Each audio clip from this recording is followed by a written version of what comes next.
Focus, damn it. Wow.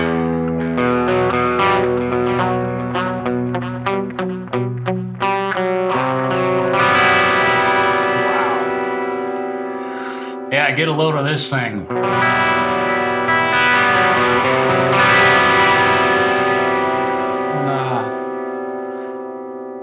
don't have both of these in the same shot, but there you go.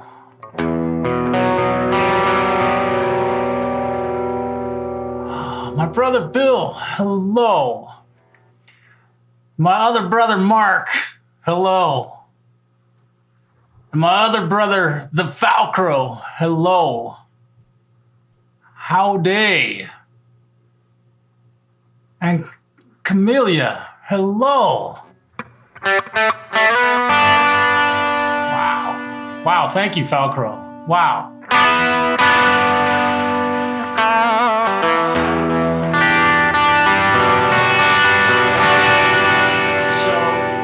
I busted out the old pedal board.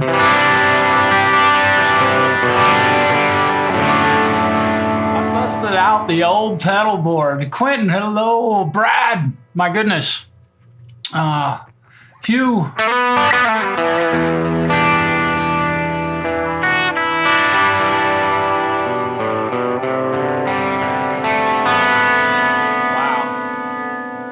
So, Lord Spike, hello, brother.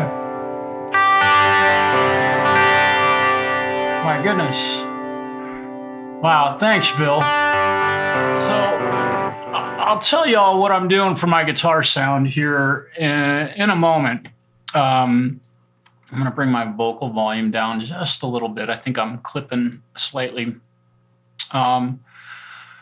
But first, I would like to simply say thanks to everyone who's subscribed, and I have a few members, and I want to mention those, the Falcro and Smilin' Bill.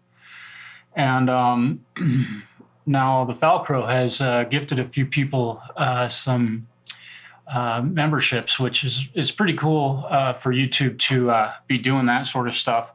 I'm not putting out enough content really to make memberships really terribly valuable, because I do these streams, and I don't want to do them for members only, because that would be kind of, I don't know. I don't have a very big YouTube channel. So but I appreciate y'all being here. I'm trying to keep an eye on the chat as best I can. And aside from all of that, and again, thank you all. And I do know that 85% of the videos that are watched on my channel are unsubscribed folks. So if you're commenting in the chat, you're already subscribed, because I have this stream set up for only subscribers, because I don't want to let somebody jump in here and start posting a bunch of crap. Although I do have a couple of moderators in here, so they'll take care of that. But good grief, a bunch of new members. Thank you very much, Falcro. And let's see, Clay, welcome. Michael Songs, if you're here, welcome. And Lord Spike again, hello. Mark, Adam. I haven't seen him for a long time. And now people's names are popping up in the chat because some memberships were gifted. So that's very cool. And I believe all those folks are subscribed to my channel. So I really appreciate that. I never expect to do anything much with this thing, aside from being able to share some of my time with you guys on occasion. I want to say happy holidays to everyone. I hope your holiday season has been enjoyable and fun, and you're getting to see family and spend time with your children. And I have a lot of friends that are traveling all over the place to be with family. And that's really special time of year. I personally probably won't see anyone from my family over the holiday season. Maybe not for a long time, because I live on a little planet called Mars, and it's hard to get here. It's a long fucking drive, and so. And I've traveled the other direction. I've gone from the red planet to the Earth planet many, many, many times. So I hope somebody will come over and visit sometime. And you are all invited to come over. And I may see my buddy Richard, the Falcro, very soon, if weather holds out, weather permitting. Over the New Year's weekend, we are gonna have one hell of a time. So let's get into this. The whole point of this stream was to share with you that I have a guitar sitting in my lap. That would be one that would be a dream guitar for a lot of people. And there are, I don't know how many million guitar players, in the millions, maybe a billion guitar players on the planet. We're all family. Indeed. And I want to comment on that. Mark and I and Jampro got to hang out last night, and Jampro's been sending photos and videos of him and his amazing time that he's having with his children and his mom, and he's back at the home that he grew up in. And it almost makes me cry to think of those days, because when I was his age, roughly, I'm a little bit older than him, I was doing the exact same stuff, and those days are pretty much bygone. And so it was so enjoyable to get to visit with his mom and both of his daughters. And it was really cool. So these special times, and me and Mark got to meet his mom the other night, which was really cool.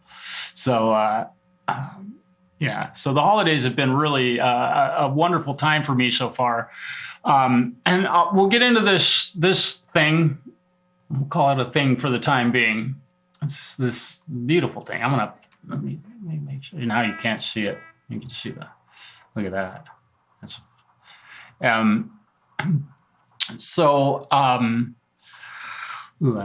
lose my train of thought. And I've also received a couple of Christmas cards over the last couple of days, which is cool. I think my uncle sent me one. My uncle Steve, he lives in St. Louis, so he's a long ways, but I just got to visit with him. Yeah.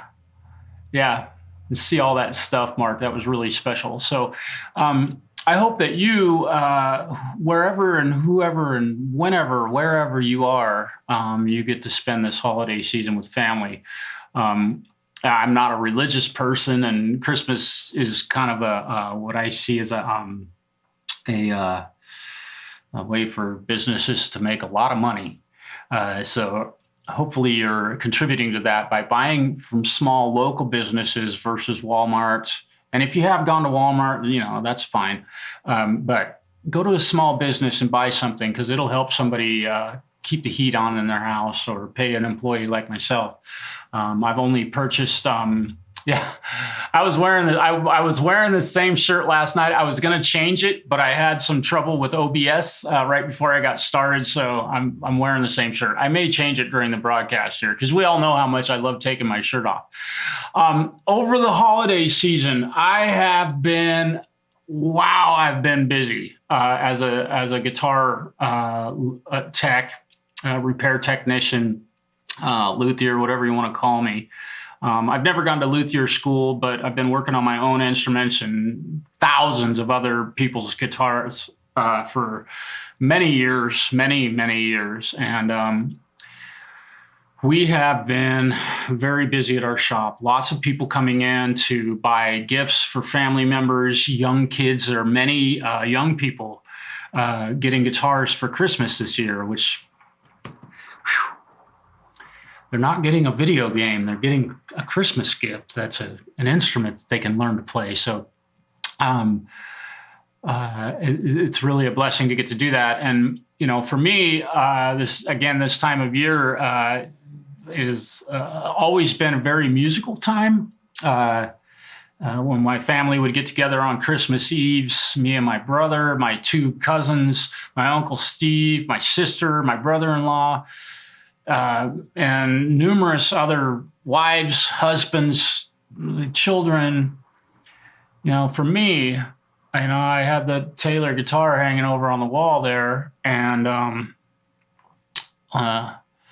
that thing got played on almost, there it is, every Christmas for decades of my life. And, it was really fun. There'd be 8 or 10 guitars going all at the same time. Everybody plays guitar. And so to see so many young people getting instruments this year, I'm really excited. However, outside of all of that, in steps this. And I'm very excited and honored and humbled to have this instrument in my care and to have it at my home. It really, if you know anything about the history of this specific year, make, and model of guitar, it's a very, very special instrument. So we'll talk just a little bit about its history. I think most of you are guitar players in here and probably know a lot about this. And I wanted to say to Clay, thank you for answering my email last night and inviting me to join you in your broadcast. And I sadly had an unfortunate mishap with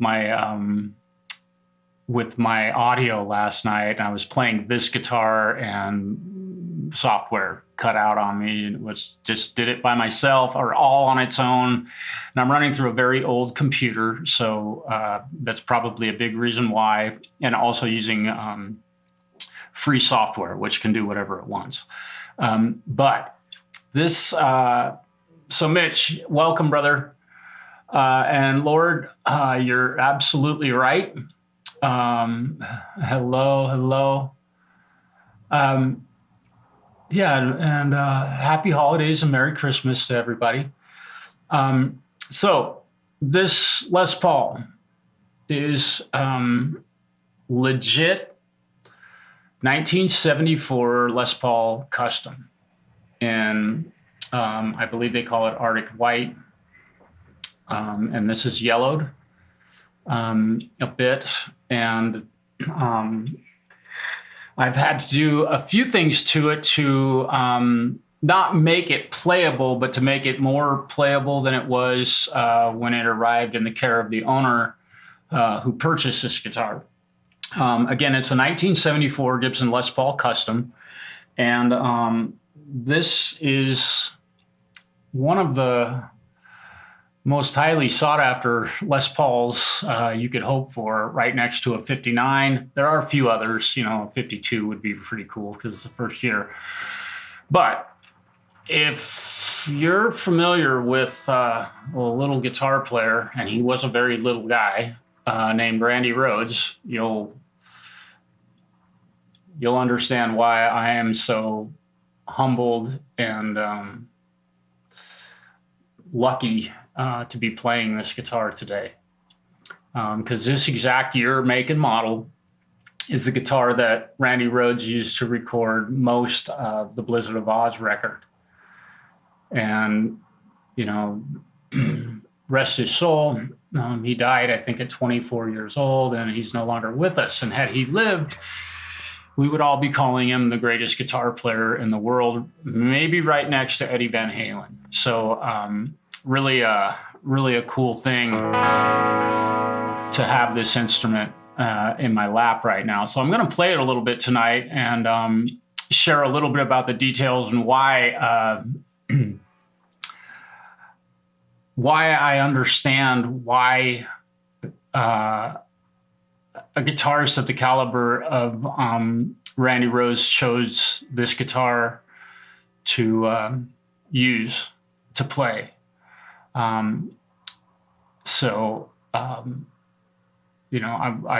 It's astonishing what this thing can do, what it sounds like. So just a few details about it. Original pickups that are in it. They're patented. They have patent numbers. They're not PAFs. They're not a patent applied for. They're patented Gibson pickups. In 1974, they achieved their patent. It has the original bridge on it. I believe that the tailpiece here has been replaced because they fall off when you change the strings. And guy drinking in 1992 beer and changing the strings, and the thing fell on the floor and landed under the couch and is gone, right? So original pickups, original bridge, and I believe an aftermarket. In fact, I'm certain it's an aftermarket tailpiece. All of the electronics, the pots in it are 100% original. The date codes on them say that they were all made the 10th week of 1974. So if you do the math, it's roughly March of 1974, right before my birthday. So that's kind of cool. So the thing feels and handles very nicely. Has a lot of great tones in it.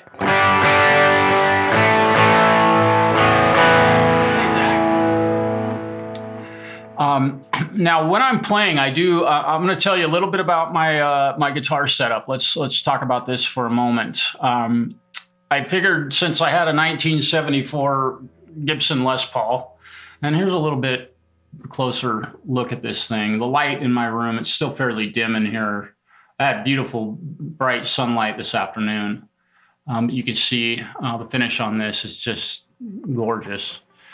And it has been touched up a little bit at some point in its life. I believe the previous owner of this guitar had some finish work done on this to make it look a little bit more like what it would have looked like originally. And there are the waffle style machine heads. Pretty cool, gold, just like Rhodes. And there is the ubiquitous Gibson Custom Shop markings on this thing. So my signal path today will start at my pedal board. I'm going, let me flip that around for you. That's backwards. Give me just a moment. Let me see here. How do I do this? Let me see. I don't rotate, transform, rotate 180 degrees. There we go. That should look a little more normal, instead of backwards. So like I'm actually stepping on pedals like you are. Okay, so my signal path. Initially, I run into the wah pedal first. Goes from the wah pedal into my tuner. From my tuner into my brand new Harmonist pedal, which I'll be messing with a little bit today. And then from that into my tube screamer. Into my tape machine delay, into my tube screamer, out of the tube screamer into my freak out feedback maker.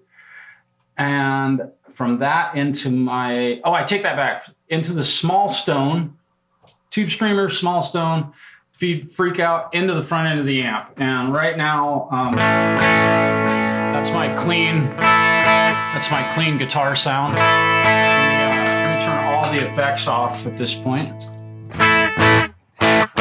So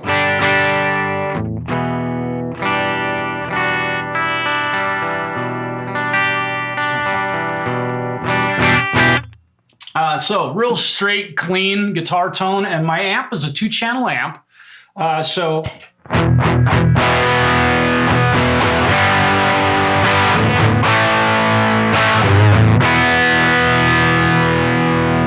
Guitar is just cranked, both pickups. That's the neck position.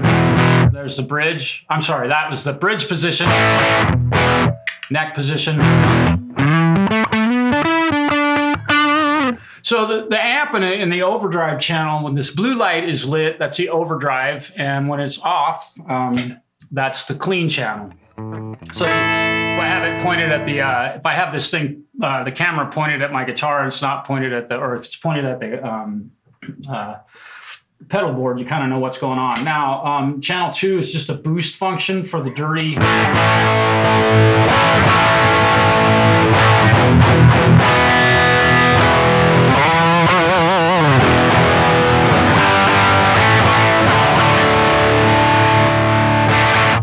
Right? So, kind of a cool little old school amp setup I've got here.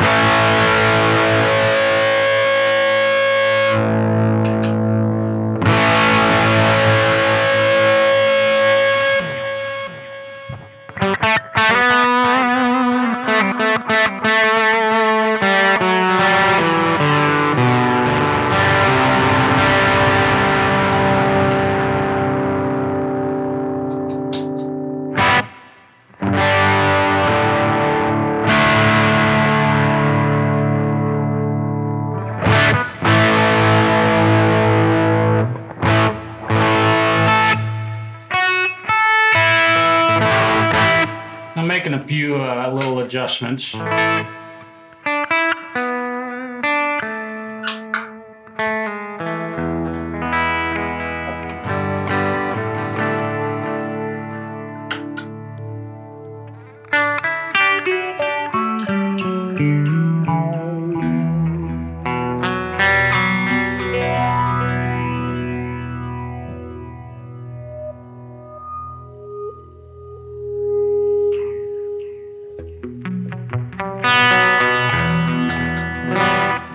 Try this.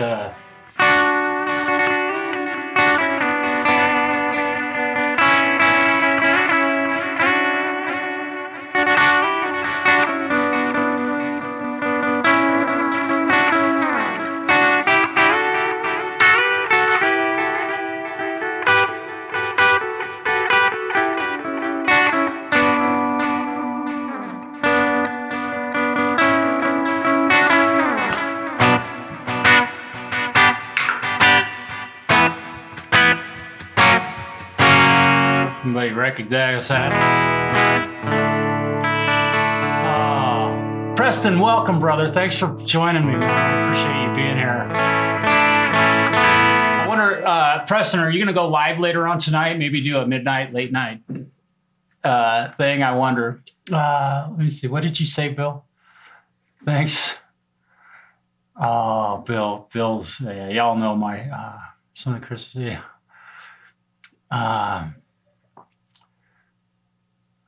Oh, God. Oh, boy. I'd love to see that photograph. Probably never seen it. Yeah, Bill and I are basically family.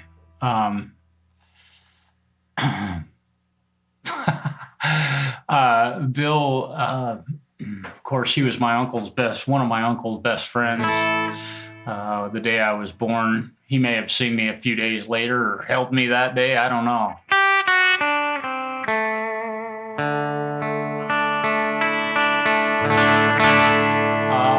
I'm sorry to hear that. Mine is too, but it's holding out today. So what I want to do, let me do this real quick. I need to make I didn't have a chance to get everything set up just exactly the way I wanted to. So I want to put this on here, and I apologize about it being so big, but I want you to be able to watch what I'm doing with my pedal board while I'm playing. And I'm going to put this up in this corner out of the way, and we'll make it a little bit bigger so you can kind of see what I'm doing. And I'm going to go ahead and use this instrument to play a backing track. I've got some reverb on it right now, which is kind of nice. You can hear that. And I want to do one other thing, and I'll share a Reaper with you. So here's where my guitar is going in. Let me make this a little bit bigger for you. That's what she said, right? Okay, so here's my my guitar, and absolutely no effects on the bus where my guitar is going in. You can see it. The only thing that's happening is that the guitar channel is bussed into a compressor on my voice to make my voice dull out when I'm playing. You'll notice it gets quiet, right? Okay, so that's just so you don't hear the pick clinking on the strings. So I'm gonna do my classic, I'm gonna insert a new track, I think. Yeah, here we go. And I'm gonna make this track a little bit bigger, a lot bigger, because I wanna be in stereo, right? Because why not? So I'm gonna add an effect called redelay. I'm gonna do 0 dry, 100% wet, and I want about, let's make it 16 or so milliseconds, 18 and a half, that's good, right? So now I'm gonna take my, my guitar and I'm gonna pan it all the way over to the left. Isn't that weird?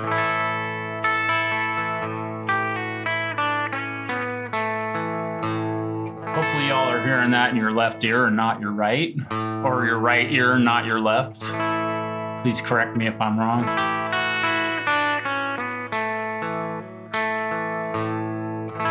We'll get to that, Bill.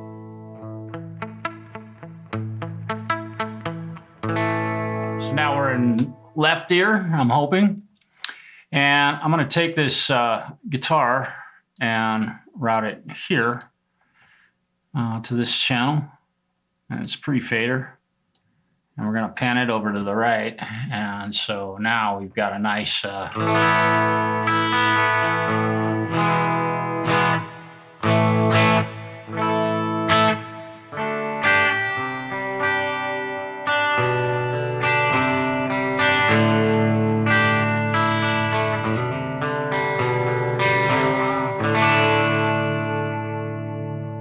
oh, hang on. Sorry about that. Let me undo that.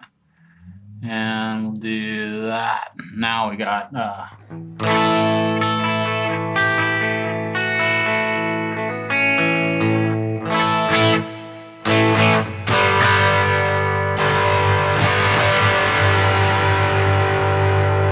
we'll get to an Aussie riff here soon enough. So, I used a couple of these backing tracks last night to play along with, but I'm going to play along with this one just to kind of get warmed up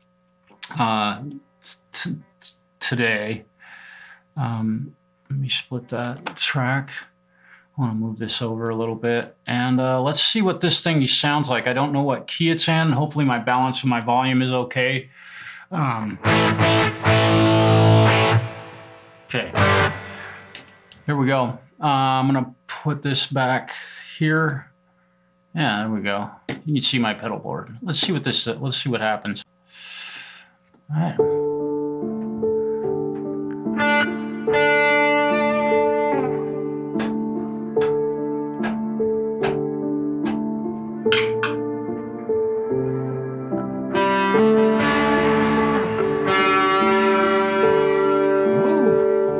That was ugly.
boy.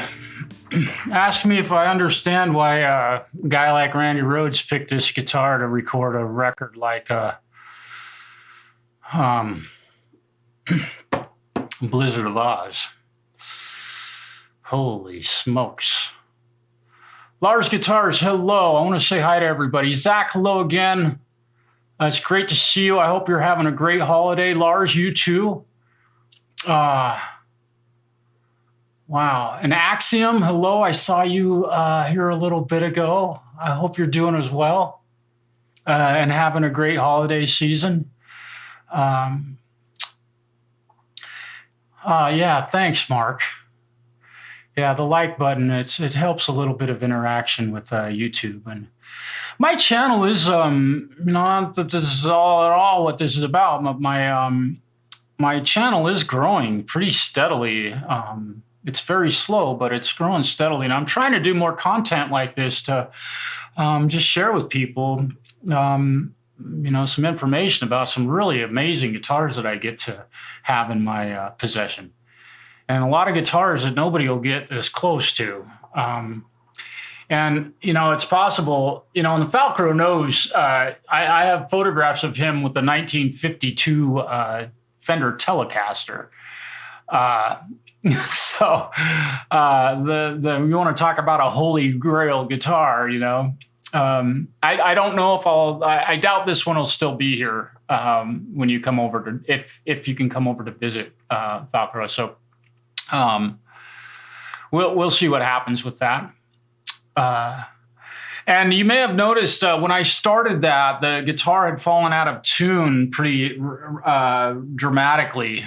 So I want to tune this thing up again real quick. And I will say that playing this instrument,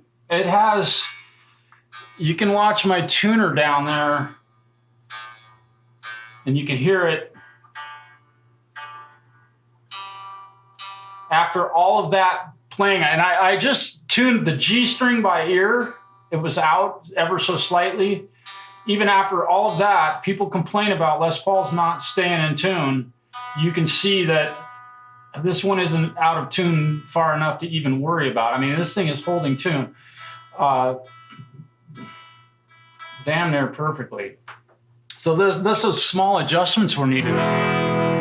So another reason why I know why Randy Rhoads chose this guitar model to use on that album.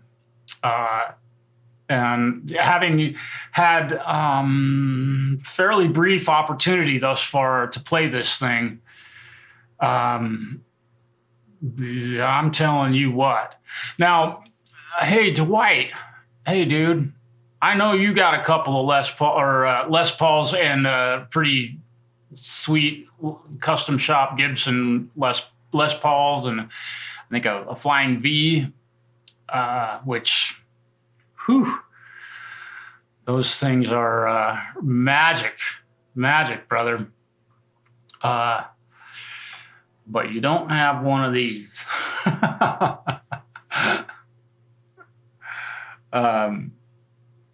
And I think if you read the headline, that is not clickbait. This is a real deal.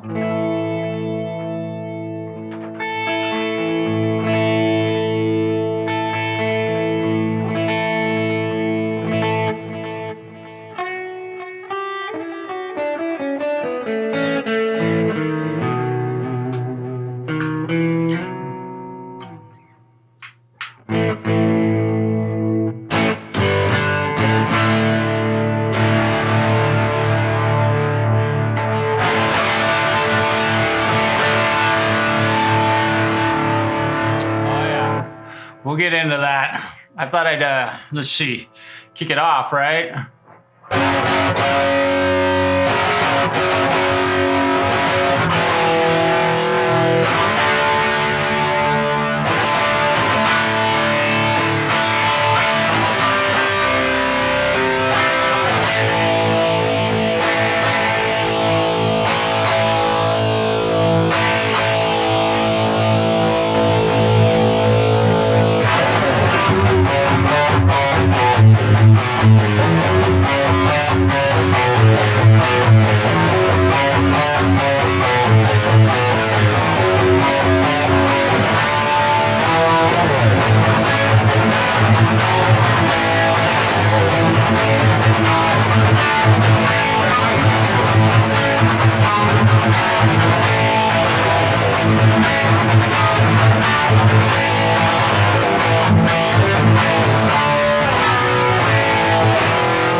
I can't play it exactly like it because I probably would get my channel shut down. You got to play it differently. Oh, Charlie, hello, man. Welcome. Welcome, brother. Wow, it's great to see you, man. I hope you're having a great holiday season.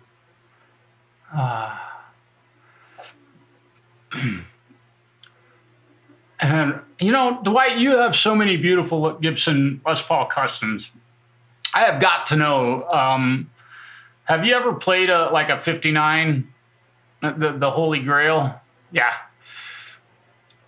I might play it again just to make sure to play it a little more exactly like it. I did not play that exactly like the riff just because I do know the song pretty well. And you know, another thing with regard to this guitar is that the electronics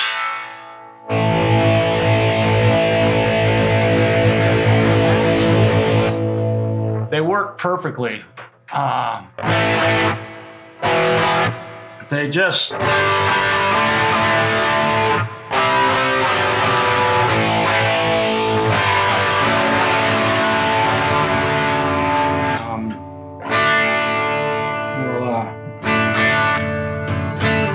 we'll clean it up a little bit and let's see, we'll play a little bit of a jazz tune. This one is, thank you. Yeah.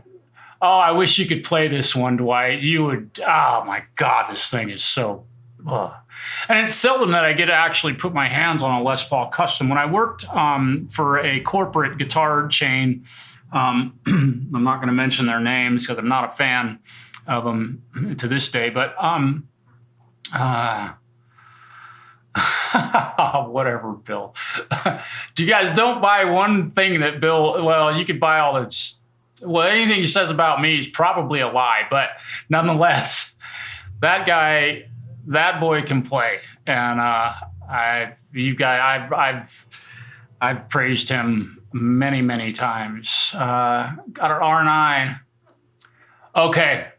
Yeah. The reissue. Well, I wonder what year that one was from, Dwight. And I don't know which one. If I've seen it, you've played all of them multiple times on many videos. But I'm going to try, I'm going to throw a little jazz at you. Let's do some spring reverb first. And that should be spring. Yeah, there we go. We'll bring up... make the decay a little bit longer. We got a little bit of a jazzy sound. And this camera is not focusing real well, and that seems like it's working a little better. I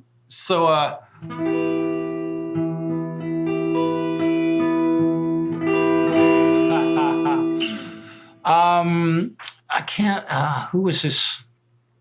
I cannot remember. Oh, what is his name? This is a song called 500 Miles High, and I'm just going to play rhythm guitar. I might try and take it around for a solo. I don't have my looper hooked up right now. I should have done that tonight, but time got too short.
R2, R3. Hey, brother.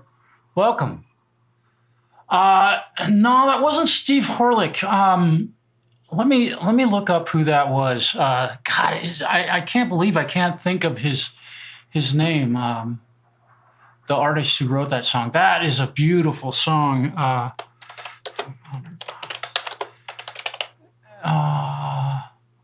Chick Corea. That song was written. It's a very, very common jazz standard. That was written by Chick Corea. And one thing I really loved about it was that the first chord of it is E minor. How many jazz tunes start with an E minor? None of them, except for that one. They're all in B flat, major seventh, or, augmented 4, flat 5. Wait, that's the same thing. Oh, now I'm getting theory on you, right? So, let's talk a little bit more about this guitar and some of its, I think, notable features. Let me see. Let's see. It's got what is it? 1, 2, 3, 4, 5. It's got five band. Let me swap the camera here. 5 band binding, which is typical of a Gibson Les Paul custom. There it is, right there. There's a close up look. I know it's just Les Paul, right? Whatever. On the top and the back. I can only assume that the cover plates are original. The screws all appear to be original. They're a little bit worn, and there was a little bit of rust on a couple of them. I left all that stuff alone. The neck, you're right, man. The neck pickup really does help give you that jazz tone very clearly. Let's see, what else? I am assuming, because this guitar is painted, and I'm assuming this is a maple top and mahogany back and sides, but I believe the maple top, in fact, I know the maple top it's almost like a pancake guitar, meaning I believe the maple is that thick. You can't see what I'm showing you there. I believe the maple is literally half of the thickness of the guitar, and then this back side would be mahogany.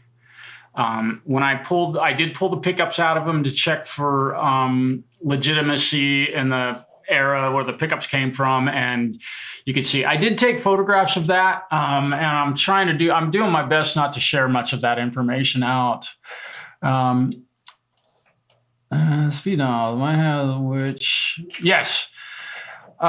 This guitar, unfortunately, was sold with unoriginal knobs. And be honest, I don't know if you were watching my stream the other night, the knob on my SG back there broke. And so I had to buy new speed knobs for it. And so I used those knobs on this guitar. But the original knobs on almost every single photograph I can see from a 74 LP custom are gold. And I have ordered those, and I ordered them from Gibson. So they will be exact factory replacements. They're not the $10 ones you can buy at the Jungle website. Let's see. And another thing that I love about this guitar is it does have a volute on the neck. Let me see if I can get that to where you can all see it. It's kind of hard to show these details. There we go. So you can see that neck volute, which if Gibson was smart, they would do that on every guitar they build, because there'd be a lot less broken headstocks on Gibsons. That's saved a lot of guitars from getting broken. And once again, the logo and the Gibson custom shop.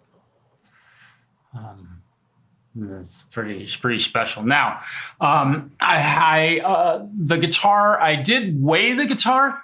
I have a scale. I stood on the scale, weighed myself, picked up the guitar, stood on the scale, and it is dead on at 11 pounds.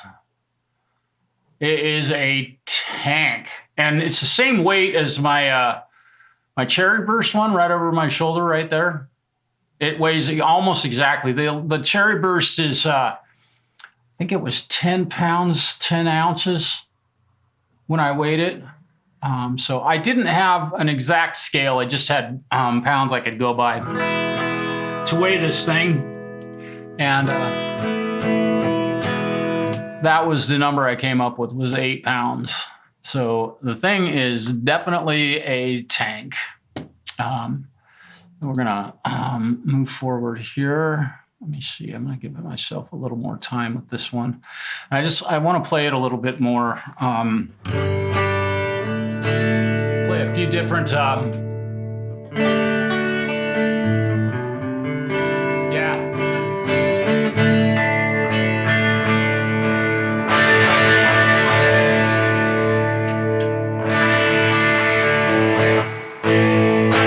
get into my pedal board. I haven't used my pedal board for a while, so I'm gonna have to get used to that thing all over again. Right. I'm gonna try and play a little bit more here just to see where things go with this thing. I don't know what this, I think I played along with this yesterday. Maybe. Is it gonna work? Oh yeah, here we go. I think this one's an A. Yeah.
Brody, hello, brother.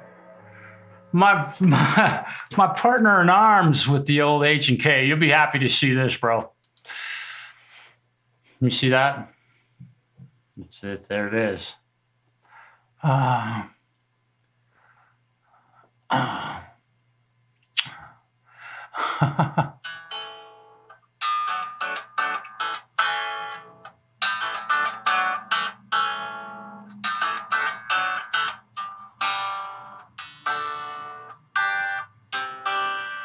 So if you're just getting in on it, yes, this is truly a 1971 Gibson Les Paul Custom, and Arctic white, and it's yellowed, and it's had a little bit of paint touch up on it.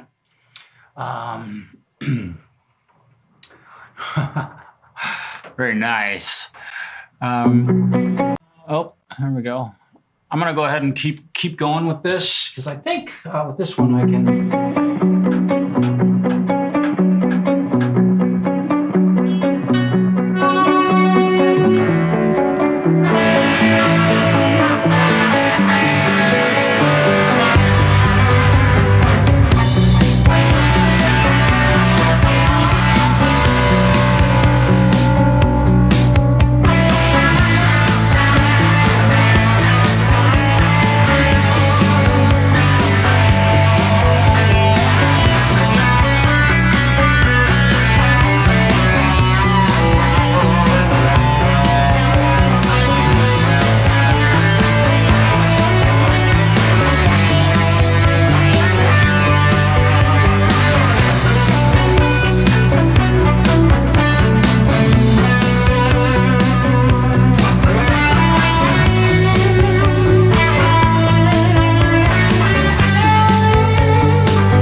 Yeah, the old H&K, man.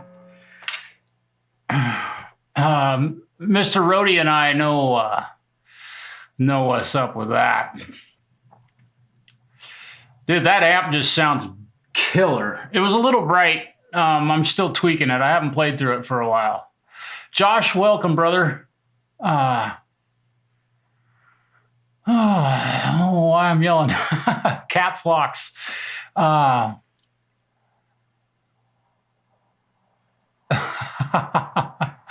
Very cool.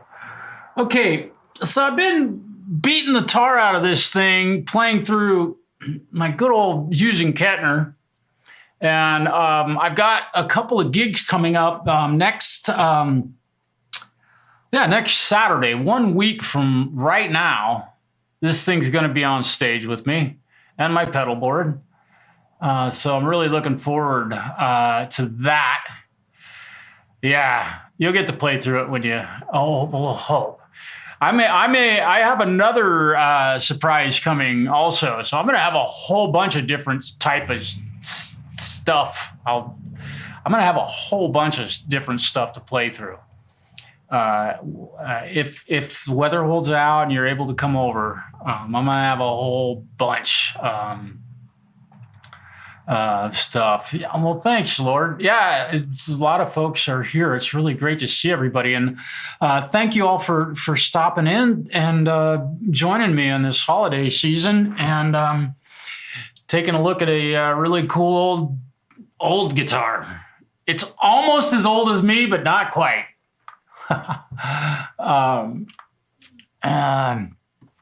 Yeah, Josh, yeah, this thing.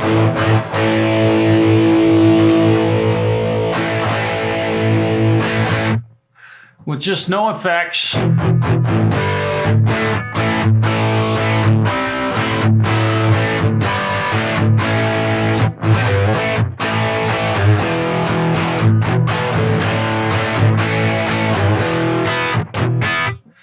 And yeah. Hey, Mark. There it is. I kind of do have a Klon, though. I mean, I really do. In fact, I've got the pedal that Klon cloned, right there. You see it? Right there. Let me enlarge that for you. Here, welcome to my Klon. It's on, it's off. It's on, it's off. Let's hear it. So there's a nice dry. I'm gonna add some. And now here comes the Klon. You ready? Yeah.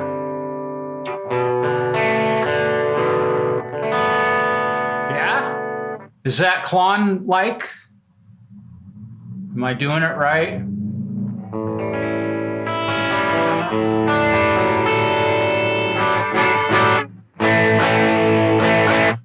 Isn't it amazing how well this guitar is staying in tune and it's a Les Paul after all of that winding and bending and hammer-ons and all that stuff?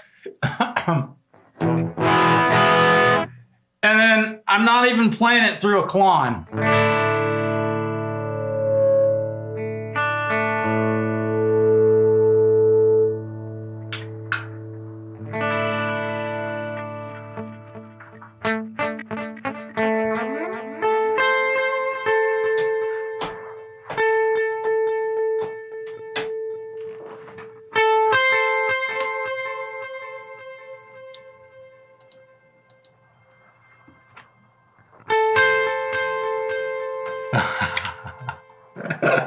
I love you, Mark.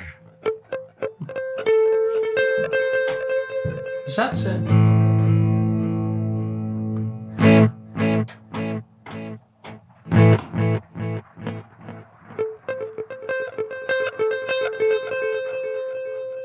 Okay, let me try this.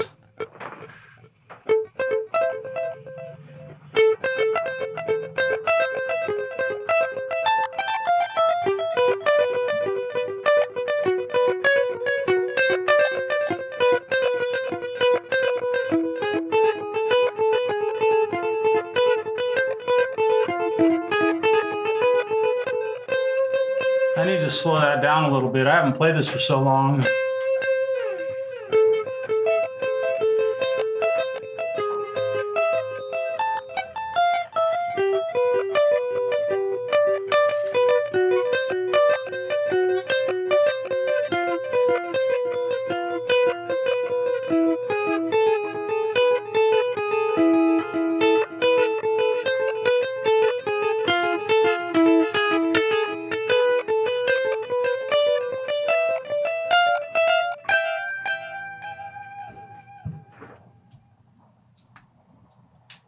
Try and get some.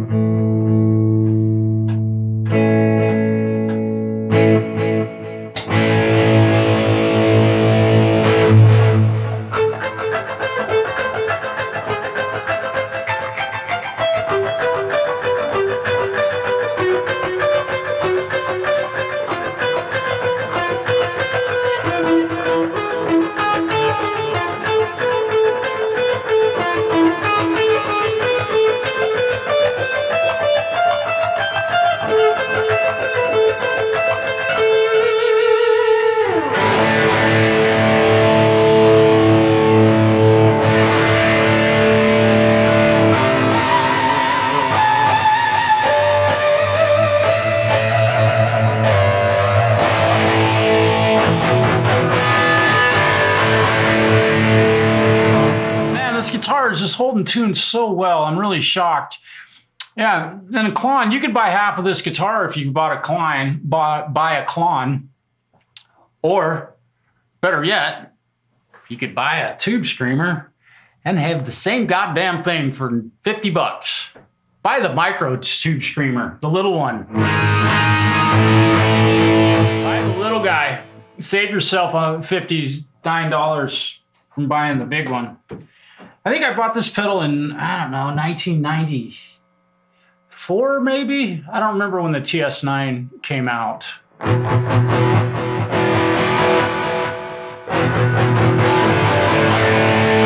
Yeah, you could buy half this guitar if you go buy a Klon, or you could spend 50 bucks on a tube screamer and you'll have the exact same thing.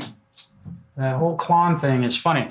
And, you know, I can say that safely because, yeah, we've all seen so many Klon demos, right? Where guys are playing an actual Klon, right? Actual people playing an actual Klon. Ask yourself this question. How many guitar players that you know have ever even seen a Klon? Right? We all know that, the whole thing. It's funny. I think it's hilarious that they became so... they became so popular and expensive. And that's basically, I think, due a lot to the guys that used them that play better than 99% of, certainly better than me.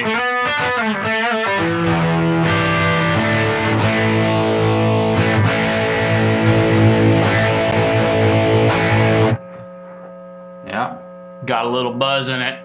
Got some buzz. Yeah.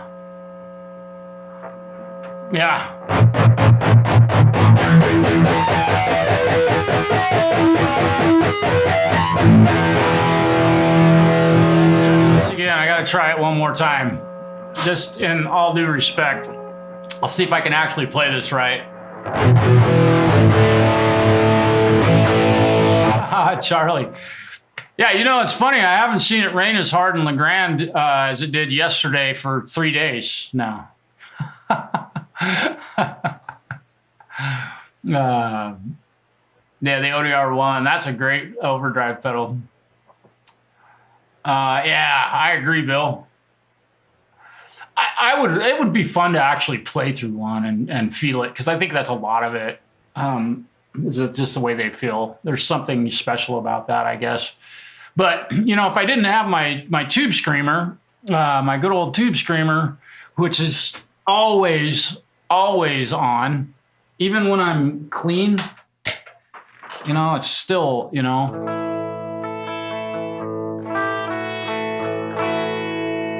Now I can, now my guitar has a little bit of breakup in it.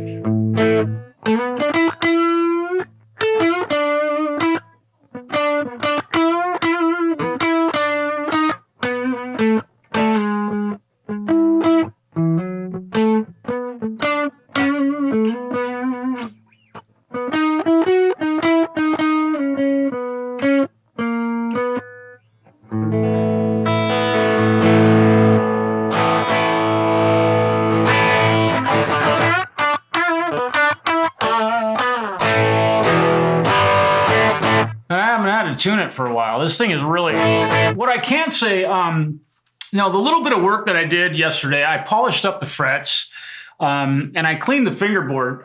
He received this guitar, and the frets weren't even polished. Not legit. I knocked a lot of shit off of the frets in the fingerboard. And, if you're going to sell a guitar at the kind of the dollar amount that this one was sold at, I would be offended to receive it in the dirt shape that this one was in. I mean, at least clean it.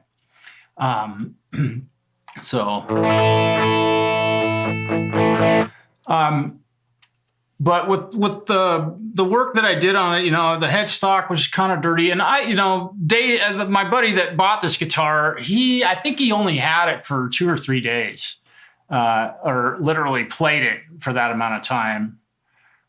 So he didn't have a chance to really mess it up.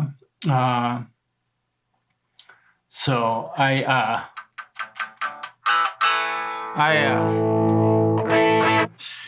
would have been nice if they had cleaned it up a little better.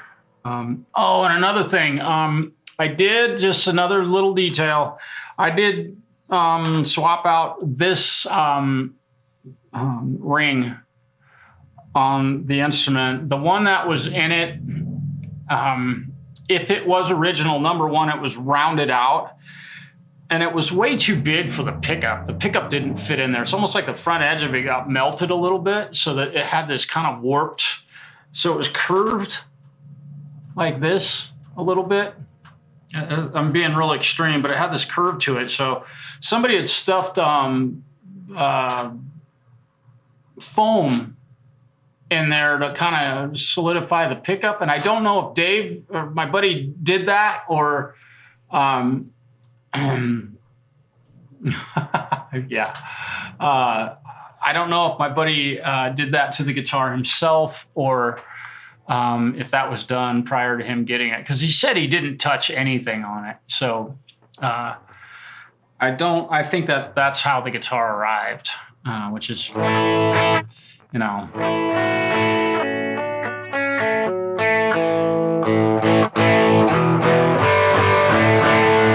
All right, let me see. I want to let me do this. I'm gonna do what my buddy.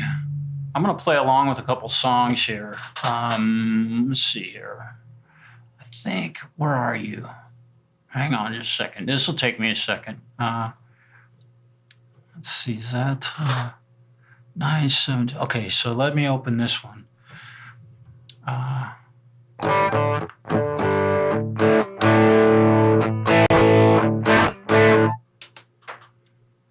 Oh, really? Oh, no, that's a live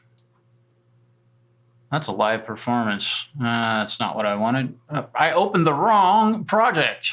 Let me see. Where is it? Oh, yeah, that is a live performance. When I made the cardinal sin, I did not turn my volume down when I wasn't playing. There we go. I don't remember what songs I have on here, but yeah, it's getting a little, okay. Let me undo that. There we go. Now, let's see, where are we?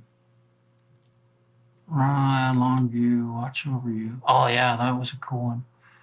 Hard to breathe. See. I gotta see if I can still play along with this tune. This is a really cool song. Give me a second here. Let me copy this. I know. Oh, let me show you what I'm doing here. Here we go. So this is a project that I have open. This is material that I'm learning with my cover band. And so I have this project tab open right here, right?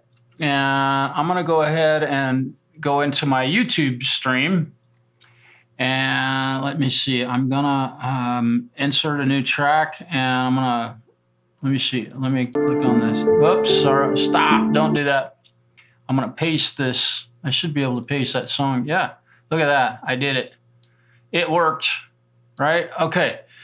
And I need to mute the backing track that was going on. You know, I'm talking to myself. I do that all the time. So let me see if I can actually play it. Let me see what my guitar is.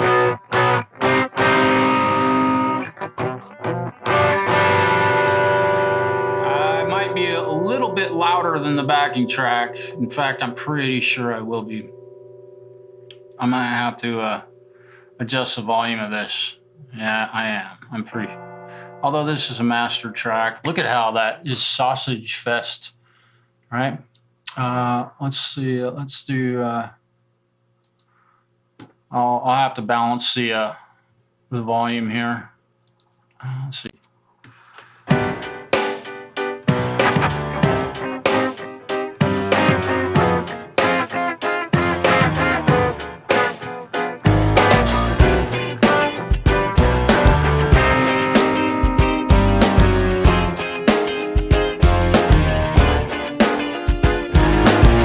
I was so high I did not recognize the fire burning in her eyes, the chaos that controlled my mind.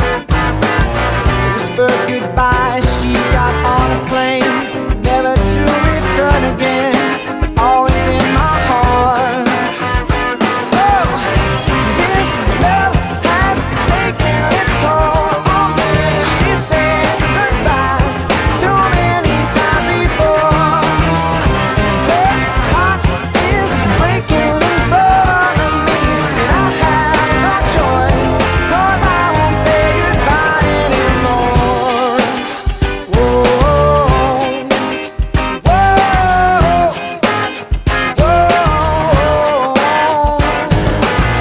I tried my best to feed her appetite, keep her coming every night, so hard to keep her satisfied.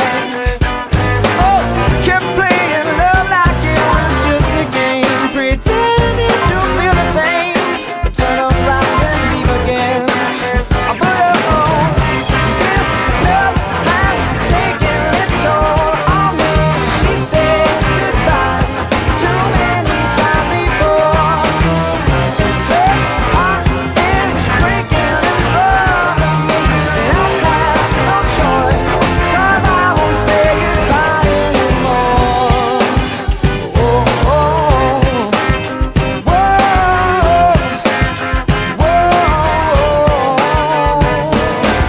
I'll fix these broken things, repair your broken wings, and make sure everything's alright. My pressure on your hips, sticking my fingertips, every inch of you, 'cause I know that's what you want me to do. This love has taken its toll on me. She said goodbye too many times before. Her heart is breaking in front of me, and I have no choice, 'cause I won't say goodbye anymore. This love has taken its toll on me. She said goodbye too many times before, and my heart is breaking in front of me. She said goodbye too many times before. This love has taken its toll, yeah. She said goodbye too many times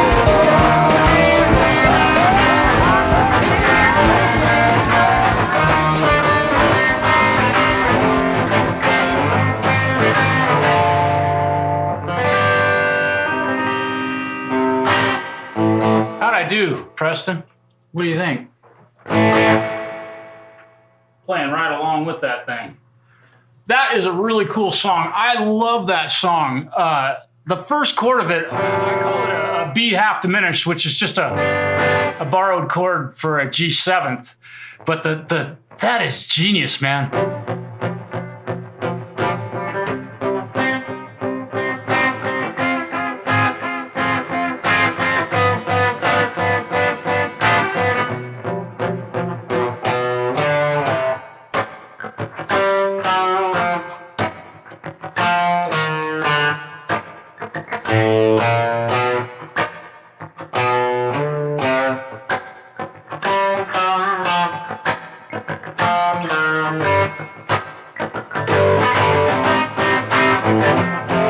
Man, what a cool riff. Those guys are, man, they're smart. They are smart. They wrote some really great songs.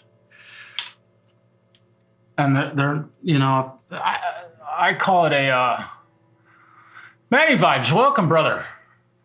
Yeah. It's kind of an interesting chord. Let me see if I can show you this. And an open G in the middle. Give that a try. Yeah, that's a cool one. And then let me stop that. And let me go back.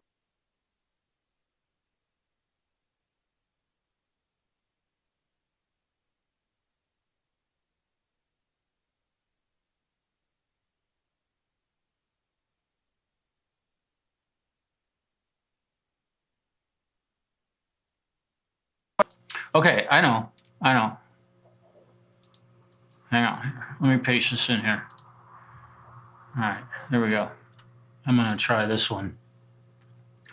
Which I think I've tried this, but man, I haven't retuned this guitar. It's a Les Paul. I haven't retuned it.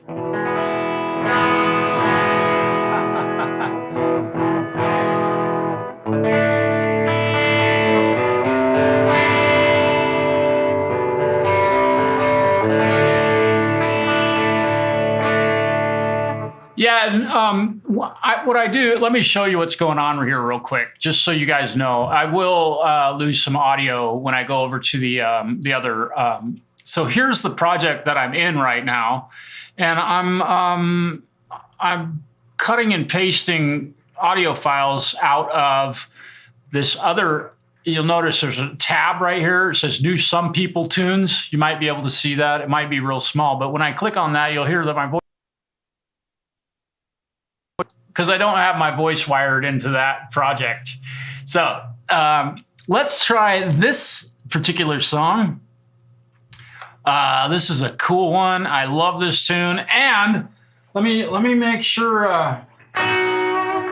And also, I realized, hang on. I also realized that I don't have this, and Mark, I got to tell you, this definitely needs to go in the effects loop. 100%. I didn't know if that would work or not. So I just put it right in front of my amp, and it doesn't really sound that great like that. So, it's Mini Vibes. Hey, peace. Have a good night. Have a happy holiday if we don't see you before then on some stream somewhere, right? Yeah.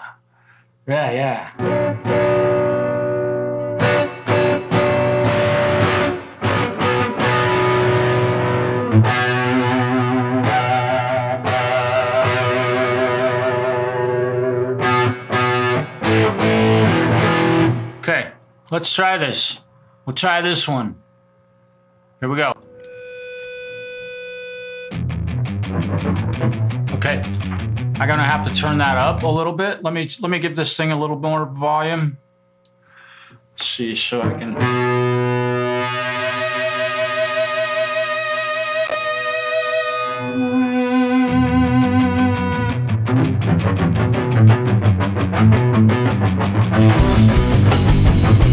I can't hear that. My goodness. Let me turn my guitar down just a little bit, but I am going to bring that track up. It's awful quiet. It's amazing. Like, squish it. I remember this one, like, it was a little bit quieter than what I liked. I'm going to turn my guitar down just a hair. Let's do that. Forgive me, I got to do a little mixing while I'm playing. Oh, that'll probably do it. Okay, so we'll try this again. See if I can...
That was kind of fun. I haven't played that song for a while. I'm glad to be able to.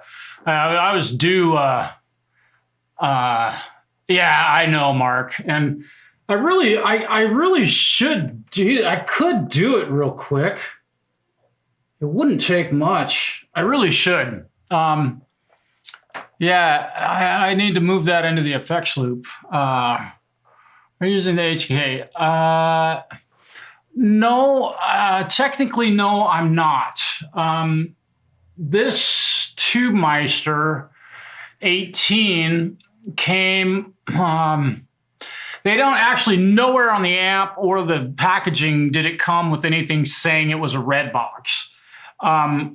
It's just got what they say has a mic and speaker emulated output, and it's an XLR that plugs right into the back of the amp. And I suppose, and given the fact that you asked that question, that is a great question. Let me show you what I got going here.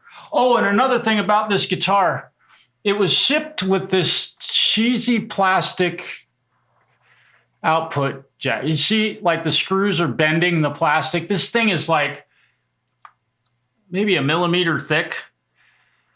So, and if you own a Les Paul, you know the deal with these. The moment you set it down on your leg, they snap, right? Which I honestly don't know if this guitar was built with the plastic output jack holder, but I've ordered him a brass one from Gibson. So I didn't order any parts for this guitar anywhere but from Gibson. So that'll get changed also. So let me show you the back of my amp. You can see this, and I know, Rody, you'll find this pretty interesting, I think, because you have one of these amps, and they're such awesome pieces of equipment. Hang on, I got to untangle my cable here, I think. Did I get it? Did I get it? I got it. Okay, so my voice is going to get a little bit quieter when I walk over here, but it might hear a little bit of room sound. Okay, so yeah, here we go. If I move, I'm going to move it. Here we go. All right, so, shoot, I don't have enough cable on this. So here is the back. Oh, geez, I need some light. Hang on. I'll get some light on the situation. I got some light. Here's some light. So here's the back of my Hughs Kettner. And I've got the effects send and return on the far left. And then I have the foot switch. And then actually, I take that back, dude. It is a red box DI. Somehow I was thinking this wasn't a red box, but it is. And then the speaker selector. So forgive me for saying no. It truly is a red box. So let me see if I can get that back where it needs to go. Yeah. For some reason, I don't know why, but for some reason I was thinking that this did not have the red box DI in it, but it does. So there you go. All right. So yes, and the new piece of gear that I'm getting is not going to have the red box DI in it anymore. And it is basically a preamp. So 82 LP was stock with a metal. Yeah, it's an output jack, brother. Let's see. Yeah. TM40 has a red box with 4. Yeah, so you can select yeah,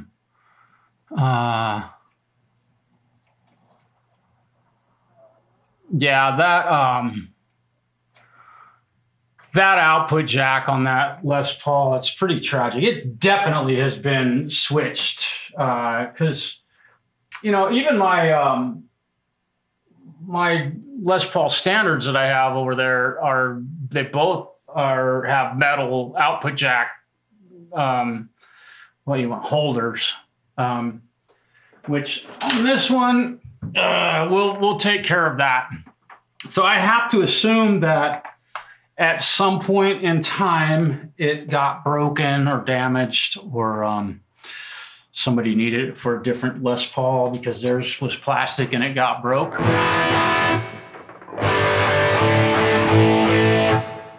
Yeah, you have different cab sims. And, you know, also, let me show you here. Like, keep in mind, I don't know how old, I don't know how old yours is, but there it goes. There we go.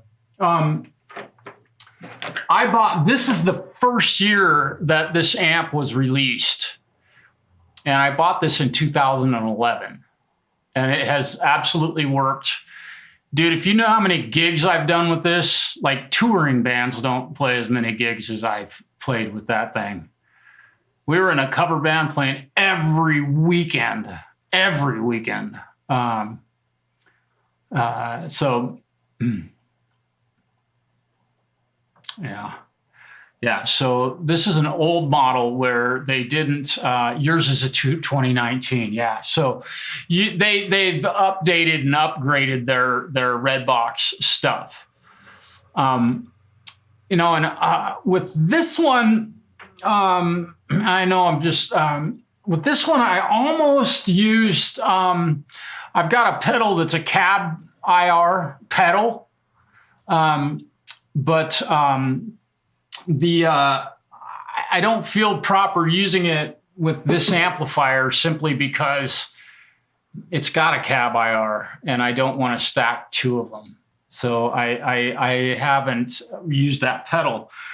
But I can, if we look at this, I could technically, if I wanted to, I could go onto this. This is my Hughs Kettner amp channel. So, and it just clipped, that's good.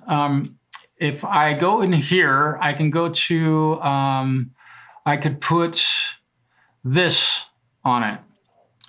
And check this out. Let's see, go to IRs. Let's see, can I? Oh, maybe I can't. For some reason,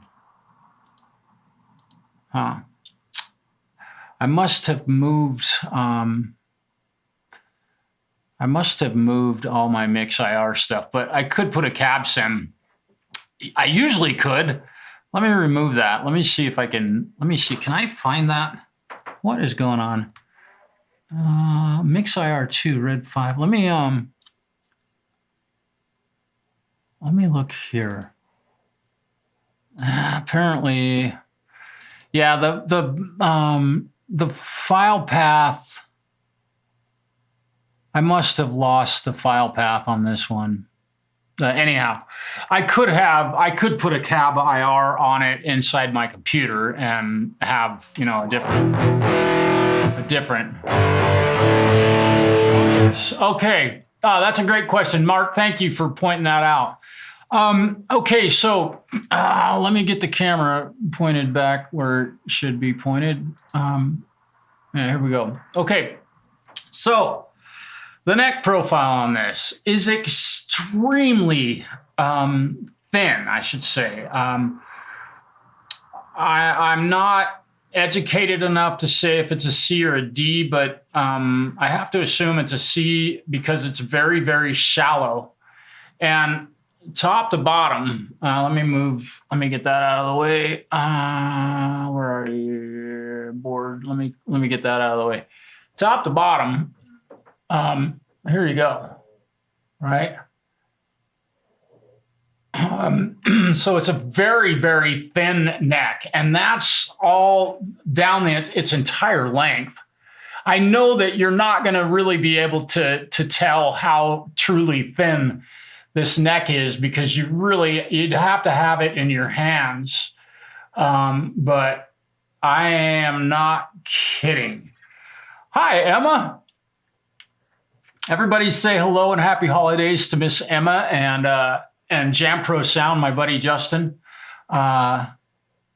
Vintage 212, yeah.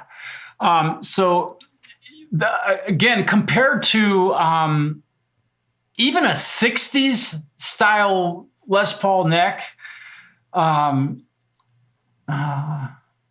yeah, even compared to a 60s, what would be called and considered a 60s, which is a very thin Les Paul neck, this one is thinner than that. And given the weight and the way it feels, I am almost 100% certain that this is a maple neck. It just, oh, it's why it'll snap if it falls. This one probably not so easily. No, it does not. That's a great question, Rhodey. No, they're small frets, and you know I have other Les Pauls here that I could kind of show you comparatively. If let me just do this because I'm really loving these questions because they're freaking awesome. This I would not call this a fretless wonder, so I'm going to turn the light on in my room so we can get a little more, shed a little light on the situation. And I'm going to fire this up. So I'm going to look like probably a, I don't know, maybe a glow-in-the-dark character. Okay, this might help my camera focus a little bit. So what I'm going to do is show you this guitar. Let me turn that on. So, well, I'm going to hold it up to this so you can see, hopefully you can see, kind of get an idea of the height of the frets. Now, I don't know if you would consider that Rhodey a fretless wonder or a ghost fret, whatever. Right? So this guitar has that type of frets on it, right? So they're fairly narrow, and they've never been replaced, obviously. If you look at the fingerboard, you can tell those frets. If somebody did replace them, they did some fantastic work, because this is an ebony fretboard, and that is almost impossible to stop. But again, there's the neck profile, right? Okay, there's the Les Paul Custom, 1974. And the guitar that I have that is closest to that one, it's pretty similar. But I will say that this neck is wider. This is a 2012. Oh man, it's dusty. I'm embarrassed. Let me dust it off first. This hasn't been getting played a lot. And we are the dust capital of the world here in Oregon. Okay, so here's the neck profile on a 60s style neck. And you'll notice the frets are much wider and about the same height, but also no volute on the neck, which is why these things break. So if this one hits the floor, it's going to break probably. But again, this one has a really thin profile, top to bottom. So when I grab this thing, it feels a lot like it feels a lot like what do I want to say? Very similar to a good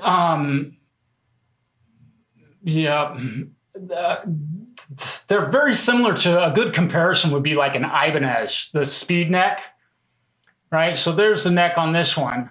And this one is definitely not ghost frets, right? Or the fretless wonder. Yeah, but these are nice and pretty wide frets, right? So this is a 2012 Les Paul traditional, right? So here is the classic fretless wonder. This is a 1985. Yeah, this is an 85 Gibson SG, all right? Very similar neck profile, but wait, you barely can see these frets at all. You'll notice how short those things are. I mean, there is almost nothing there, right? And I'll just go for it and show you that, yes, this guitar has been broken several times. And it's broken right where the neck volute is on the 74 Custom. So, unfortunately, this guitar has been broken. But fretless wonder, this is what I would call a fretless wonder. Big, wide frets, and they're just almost, I mean, I can't say they're half as high off the fingerboard as the other ones, but boy. And this guitar, I believe, has the similar pickups to the, this is a 498T and a 498R. And these things are hot, man. I love these pickups. Bill, yeah. And the guy that basically got this thing fixed for me is in the chat right now. What year was that, Bill? Like 1997, maybe? That the neck was completely broken off of this guitar. You can see how damaged this guitar was. And the guy that repaired this, it was broken literally completely off of this guitar. But the fortunate thing was it was a really clean break. And I didn't ask for any finish work to be done. And the guy got it back together like this, which is astonishing. You should have seen this. It was 97, yeah. No, good old Gibson SG. And so comparatively, the one guitar that I have that is the alter ego, and again, this thing is a tank. This guitar is it's 2010 Les Paul Traditional. I bought Traditionals, but what I want you to, this is the one, this has a 50s style neck, and it didn't have all these dings on it until the fire happened. So unfortunately, my guitar got damaged during that. So this one is for sale, by the way, because I just don't play it enough. But you might notice almost immediately the thickness of this neck. This is the baseball bat. This thing is a, man. Yeah, it's got a little ding on the back of the neck also. That was from a bass player. Guy, he did that like right after I bought this thing. But you know, maybe you can see, maybe you can see how thick that neck is. So it's just 3 Les Pauls and an SG to kind of, and all 3 of them are very different guitars. It's really a tragedy that I don't play this one more. And I again, it's for sale. So if anybody's interested in a burst, you can reach me.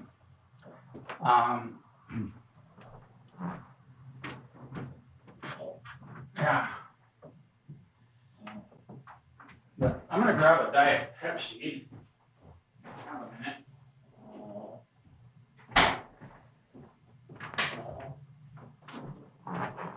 I'm going to turn this light back off. And I'm going to turn this light off, and I'm going to make this room totally less dark. I don't need all those lights on. All right. So let's get back to the Les Paul. I'm saving electricity. That's what that was all about.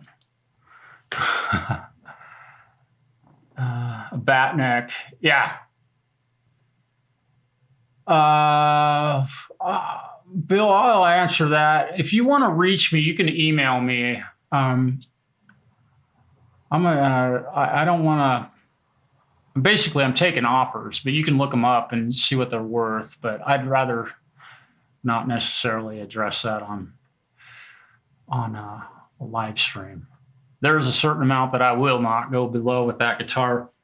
And another detail about that red one is that it was purchased from Kelly himself at Apple Music.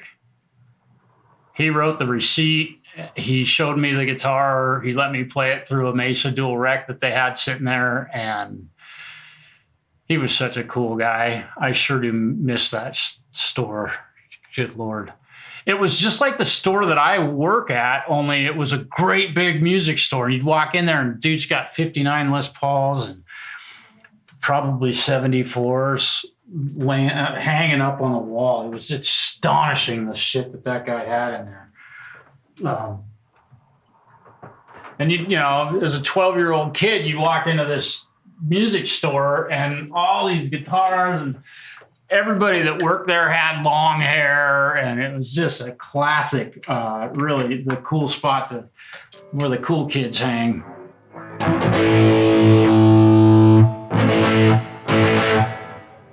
Yeah, it sounded pretty nice. Come on, get this headphone cable out of my way. And you'll notice, again, I haven't tuned this at all. So again, you know, the guys that complain that Les Pauls don't stay in tune, I don't understand it. And, you know, I played this a little bit today, so... you know, it's and I put strings on it. We put 10 gauge Ernie Balls, Slinkies.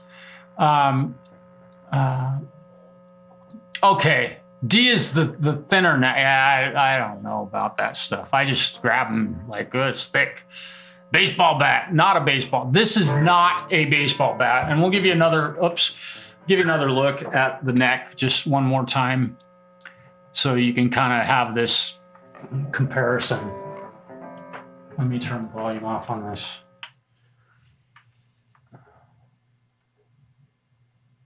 I mean, if that doesn't give you an idea of how thin this neck is compared to, like, say, a 50 style neck that people would talk about. Very, very, very cool. I haven't had to tune this thing at all. I'm so disappointed. Gosh. Let's get that out of the way. Let me go ahead and let me play with a different backing track here. Let me see if I can find one. All right, let's beat that. Now let me give you my pedal board back. Here's my pedal board. There it is. Cool to be able to do all that stuff. Let me see what this sounds like. Give me a second. I'm not a fan of that one. Give me a second here. I'm gonna find a backing track. I gotta play this thing a little bit more. This.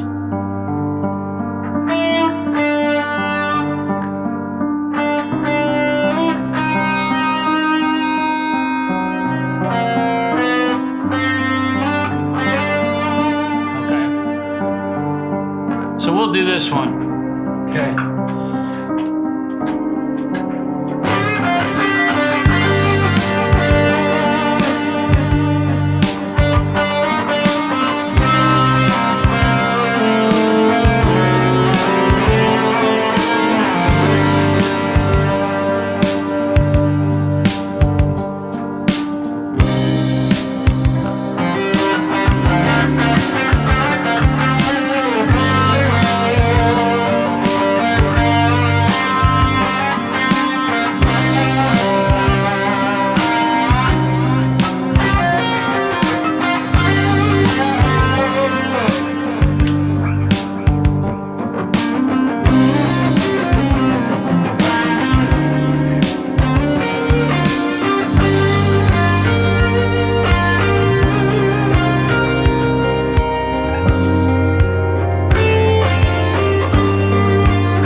haven't tuned it yet.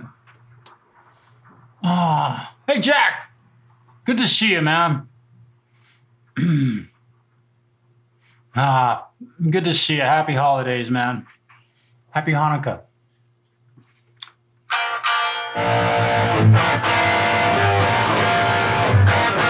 So I've been playing this thing for all this time. Let's see how badly she's out of tune. Okay, ready? Yeah, all these people complain about. Oh shit.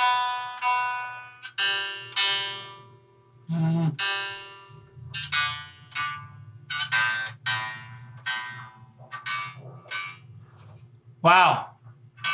Look at how out of tune this Les Paul is. I mean, it's just terrible. I can't believe that this thing won't stay in tune now.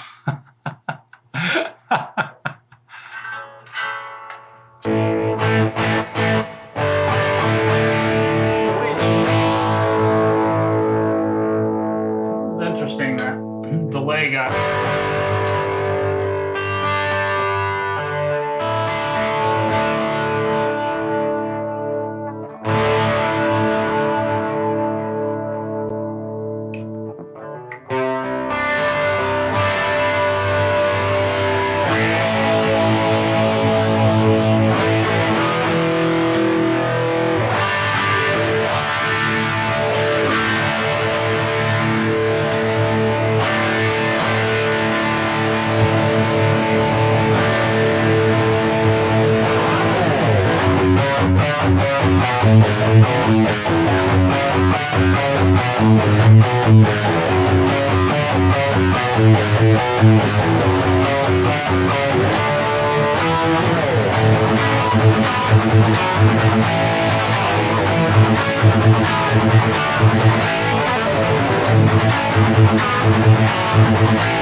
Not even gonna take a stab at that guitar solo. I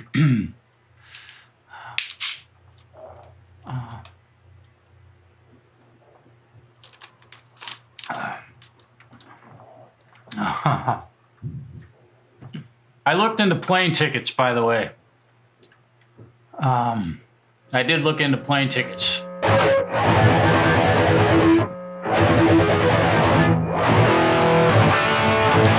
Still haven't tuned it. Incredible. Okay, I might as well. This thing was just going.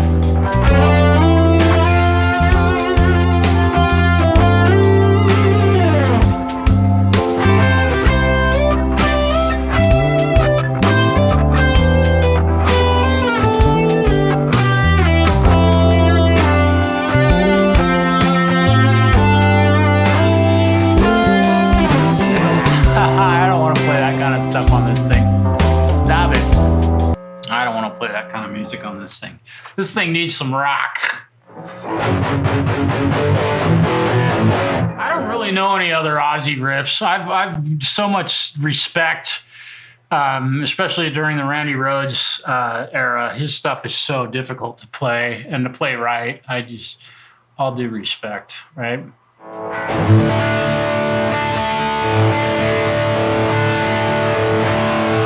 And it's funny, I sit here playing this thing and I'm looking at it and I'm like, God, I'm putting fingerprints all over it. Right? I'm going to wipe it down real quick. And this is something that you can do if you're going through strings or if your guitar gets all, dirty and it looks terrible. Just ever so often, just take a good, this is a $1.25 store rags and just wipe it down a little bit. Kind of just some senseless, useless, unneeded advice. One thing and I wonder, I wonder how any of you feel about this little thing.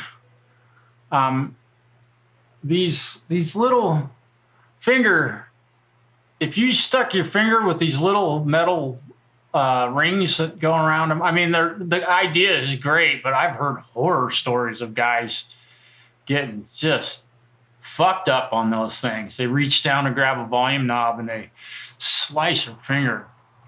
I don't have any that have those on them, and I'm not 100% certain if the custom shop guitars are the only ones that have those. But I'm pretty sure it's just some of the standards probably do.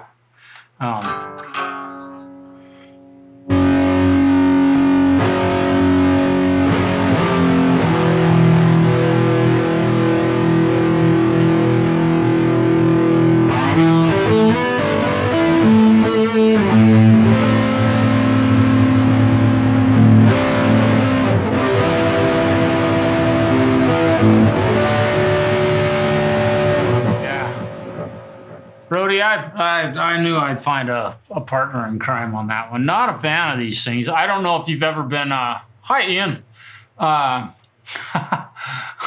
of a Randy Rhoads looking guitar. I'm not laughing at you. I'm laughing with you, brother. I wish I could say it was the one that recorded the record, but I can't. And I would not be sitting here in my place playing that guitar. But yeah, those little pointy things. I've never gotten caught on one, but I haven't played a lot of them. Man, I'll tell you what, I'm just touching the one right here, and this thing is sharp. Your Gibson's had them. Oh, the 74 SG Pro. Yeah, I got you. Okay. Ian, yeah, this is basically the guitar. Yeah, this is basically the guitar that did record it's not the guitar, but it's the exact model and year, make, and all that of the Blizzard of Oz album with all those great pieces of music. And a little story that I'm going to be as kind and nice as I can when I tell you this. Because it's a moment in my life that this is going to piss everybody off, but kind of funny that it happened to me when it did. So when I was 11 in 1982, Ozzy Osbourne was coming through my hometown of Portland, and obviously, I believe it was February or March of 1982. I'm not sure of the year or the time of year it was, but it was 1982. And I think you could look it up. I think Randy died in June, maybe June or July. And I don't have, my history is not great on that. I don't really care to know that. It doesn't matter. But I had an opportunity. My neighbor that lived up the street, the neighbor kid, he was in high school. He was like, I was 11 and he would have been like 14, maybe 15, maybe. We played basketball together, and he's like, hey man, I got an extra ticket for the Ozzy Osbourne concert. got 2 extra tickets for the Ozzy Osbourne. Mom's going to take us and she'll drop us off at the Coliseum and, and everything. And she'll come get us when it's over. I ran home. We'd been listening to Diary of a Madman out playing basketball. He had a boombox, playing. And my mom's like, Mom, can I go to this concert? When Ozzy Osbourne's playing at the Coliseum. His mom's going to take us, blah, blah, blah. She's like, oh, yeah, that sounds fine. It was that night. So it comes up time to go over to Scott's house and load us all up in the car, and I'm getting ready to leave, and my mom goes, I've decided you're not going to go to that concert. And I was like, what? Like, I can't let you go to that concert. I can't let you go watch that man. He's satanic. So, I didn't get to see Randy. Damn it. Merry Christmas, Mr. Wrist-Rock. And Ian's Guitar Shock, hello again.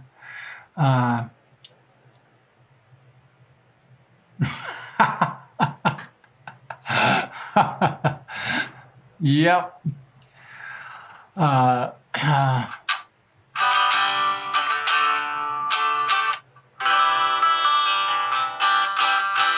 Yeah, I can't believe how this thing is staying in tune.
Mr. Rock.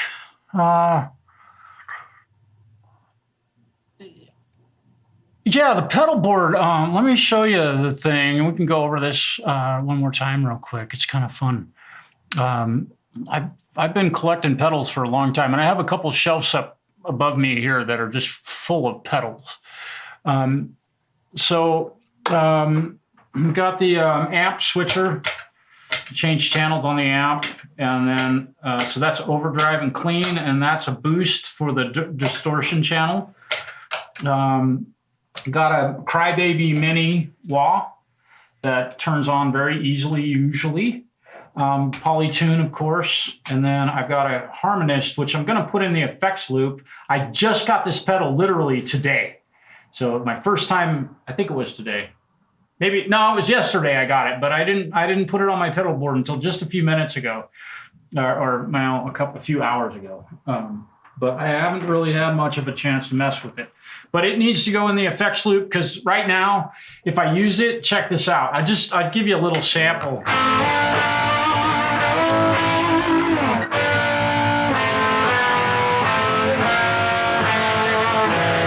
It really does not sound good with some distortion. So I got the Harmonist Tube Screamer TS9. This one's, I think I got it 92 or 93, 94 maybe. They hadn't been out very long, and I bought this one. I had an 808, but I was beating the tar out of that thing, and I wanted a new one. I got a Tape Machine Echo, which is kind of a fun little pedal. I think I have it. So it's kind of a slapback.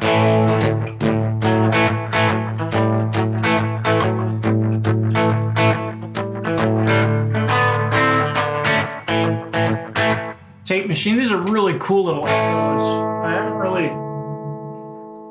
I haven't really messed with it much. But it really does have a Tape Machine style of bring the level up and get an idea of what the you can hear it like as it degrades, it really gets nasty. Right? Okay, so that's that. TS9. Let's see, then I've got a small stone phaser. Turn the reverb off.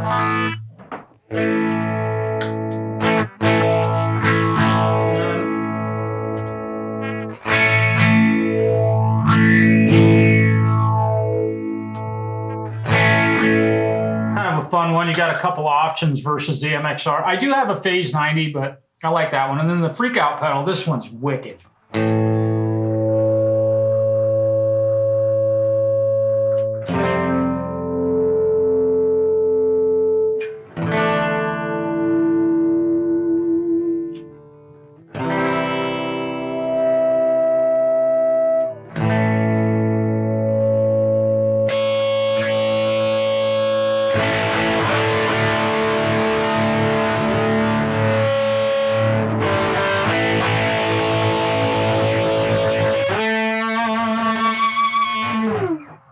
Built-in feedback, the old chorus ensemble.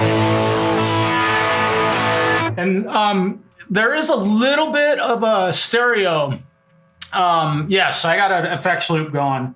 There is a bit of a stereo effect going on, and I'll tell you a little bit about that. It's pretty cool. But the guitar is ultimately mono. There's no, I don't have I don't have a stereo. I will after the first of the year. And then good old DD5. And then I've got a tap delay so I can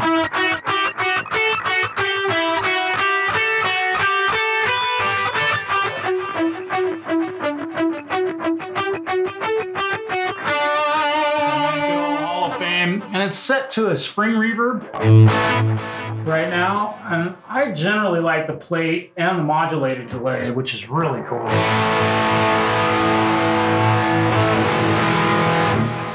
I don't like a ton of reverb. That's a pretty hefty amount of reverb. But yeah, and I agree. I agree 100% with Ian on the mini wah. But as you can see, I play in a cover band, and so I need all of these effects to sound like the bands that we're covering. 311, Sublime. Maroon 5, all of that stuff. So I got to have a lot of pedals going. And I am going to have room for one more pedal here in another week, which will be super awesome. And I'll have stereo coming out of this. But signal path, let's see, the chorus, the delay, and the Hall of Fame are in my effects loop. Effects send, effects return, going that way. And then everything else is just in line, basically. Doesn't really matter, but this is going to go in front of the chorus ensemble. It may go at the last. I'm not sure where I'm going to put it, but this harmonizer needs to be in the effects loop. It does not. It does not sound good. No, I don't use a volume pedal. I use my volume knob on my guitar for that. I've just been doing it for so long with that. Although, and I mean, I don't want to.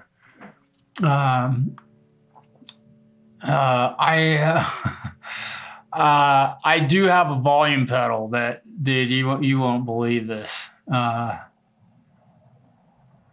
Yeah, well, yeah, let me be real honest about a couple things real quick. With regard to the volume pedal and the amp switcher, or the what do they call them, the switcher functions, or looper pedals, is that I actually enjoy the foot dance, and it kind of to use one pedal, I get it, but to me it almost be, I mean, if I can do that, I could buy a what was that old Roland or Boss, or no, it was a Roland, I think, like a multi-effects processor, and use that.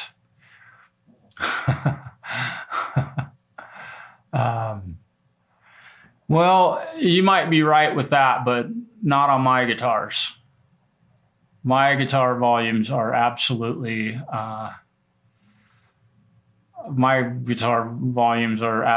perfect. If they behave weird, I just change them. But that's because I do that for a living. My 2-note torpedo. Yeah. I'll bet it does. Yeah, I haven't used the 2-note stuff, but that's cool. And I really, it's cool to hear from you on that stuff, because I've never used it at all, the 2-note stuff. I've been a Focusrite user from pretty much my introduction to digital media. But I do, and the volume control, like on this,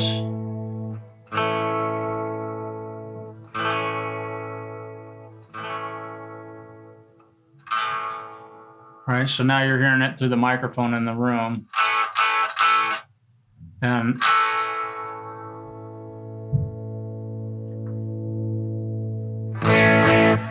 so it definitely works.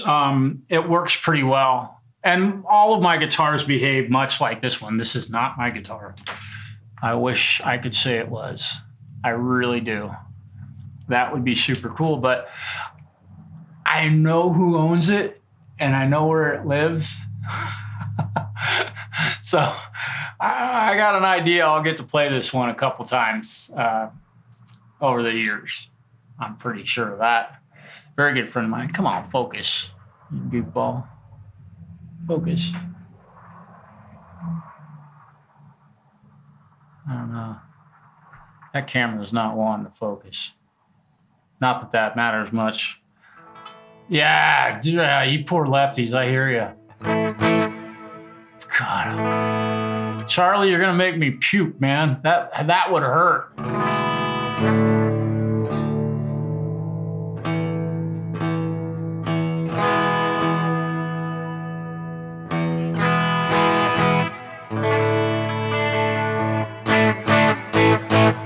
They're all in.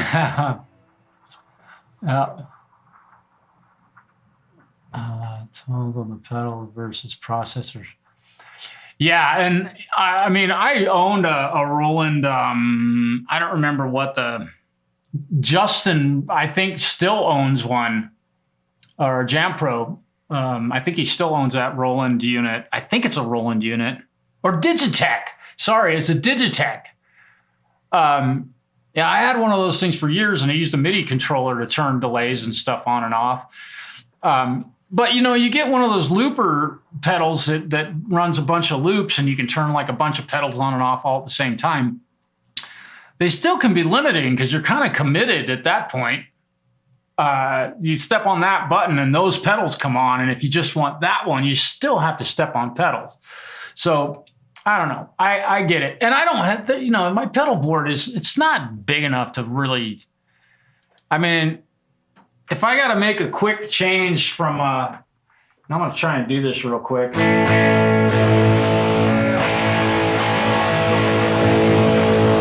Distortion.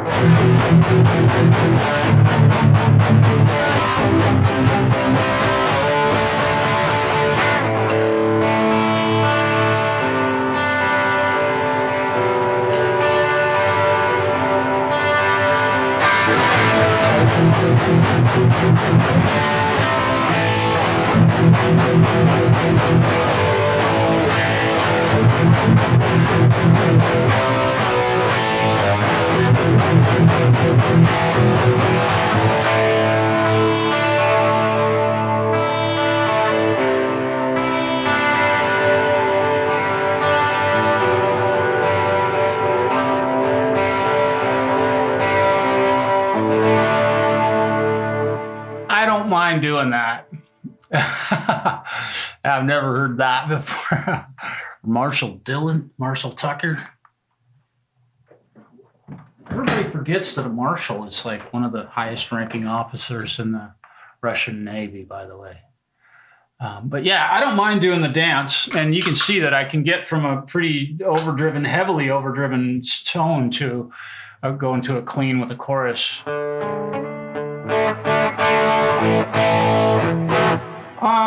Distortion is my amplifier. I do run the TS9 and it's on all the time. So this is interesting. I'll just start with just nothing. So that's a clean channel of my amplifier. In fact, what I can do, let me do this. So there's my amp. Let me get that out of the way. You see my Diet Pepsi, and I'm going to add my pedal board. Hang on. We'll do all this at one time. So this is going to be nice and big and in the way, but we'll fix that. So here's my pedal board. Right, and basically the signal chain, let me see. I don't think you can see what I'm doing. You're not going to be able to see my mouse on that. But signal chain starts here and basically just kind of, it meanders a little bit through the pedals before the amplifier. So with everything off, this is a clean channel of my amp. I'm using a Hughs Kettner Tubemeister 18. And it has a red box DI. Thank you very much, Rody. I'm sorry I misspoke on that. Yeah, they look cool, dude. You wouldn't believe how many people have come up and talked to me about. They're great to play in a bar because they really get attention. It's really fun. So clean tone, and then distortion. And then, and my tube screamer isn't even on, so let's do all stages of gain that I've got. So that's as clean as it gets. And it does have a little edge of breakup. It ain't, it's not crystal. That's what I would say. Right? Let me check my tuning real quick.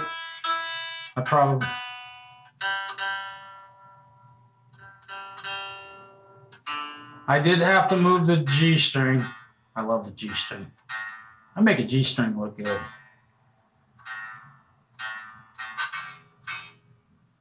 Wow, man, this thing's really holding tune really well. And it's intonated really well too. So clean tone, and then I've got a little edge of, a little grit with I add the tube screamer.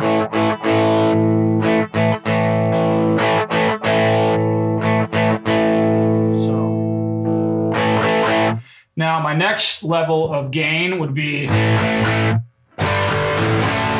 right, so the overdrive channel on my amp, and then I can add the tube screamer. And then I've got a boost function that makes it louder and more pissed off.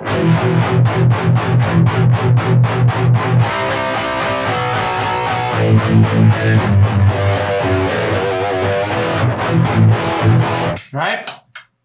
So I generally leave the tube screamer on 24/7. Because if I need to get cleaner, I can back the volume off.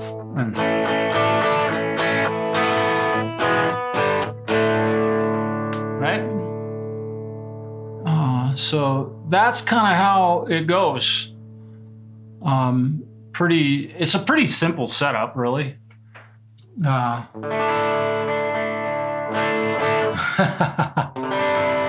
Well, and I don't know if you know this or remember this, but one of my videos, which one was it? That's funny that you bring that up. I'm not afraid of taking my shirt off. I'm pretty fit, so I don't look like I don't have moobs, if you will. Don't tune your G-string too, eh? There was one video, I think it was, doggone it, I can't even remember the name of the song. It was the one that I think got banned off of YouTube for violent. They said it was violent when there's absolutely no violent language in the song whatsoever. Anyhow, I'm completely naked in that video. And I don't know. Yeah. Yep. So I just did it to kind of be funny because, my guitar was hanging way down here, and most of the shots were, from the guitar up. So it definitely wasn't too. Yep. Sinking drones. Yep. Yep. Thank you, Preston.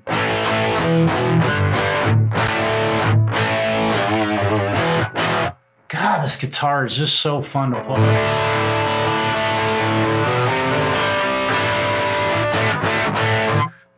Let me play along with another backing track. I'll find one here that's enjoyable.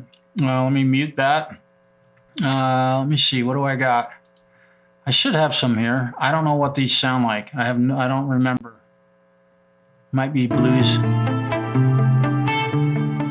Nah, I've done that one already, I think. Let me see what this one is. Hang on, I'll find one.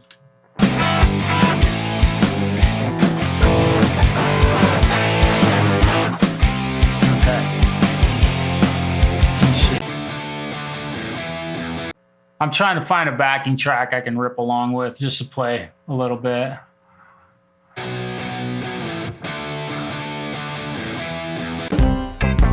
Oh, listen to the MIDI. Isn't that a cool MIDI guitar sound? It's tragic. Hang on. I gotta find there's gotta be a good one in here. I've played along with all of these at some point in the past, so I may have to.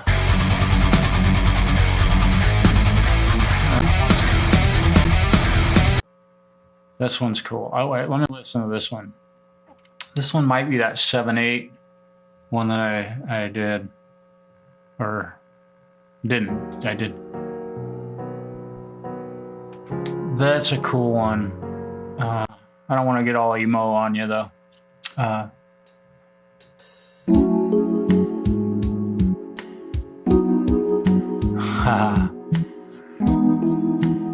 That's a cool tone. We could keep clean on that. I don't know what key this is. Give it a little bit of delay and reverb.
kind of a fun little backing track, real mild.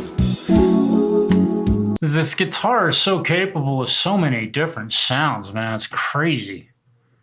And not crazy, it's just cool.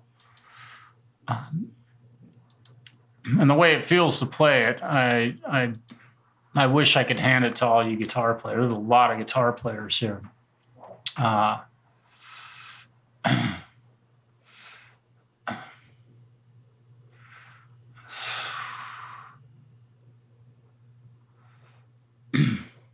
Oh, Jerish, yeah.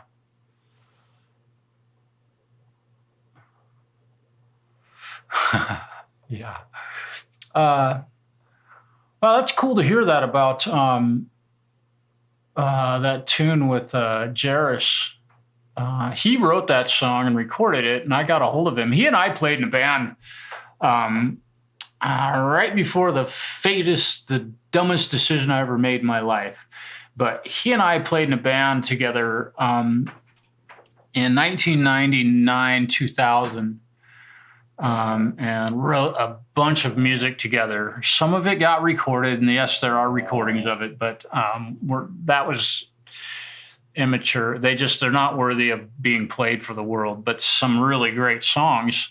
And we've talked about collaborating on some stuff recently, but that's a song that he did. He wrote the lyrics on Elvis Sweeping Floors. He wrote the lyrics and built the backing track loop and then just sang them. And I listened to it and was like, dude, do you mind if I put some guitar on it? Because the original mix is kind of empty, I guess. It just felt empty, and it was something I felt like I could add to it. And he's like, yeah, go ahead.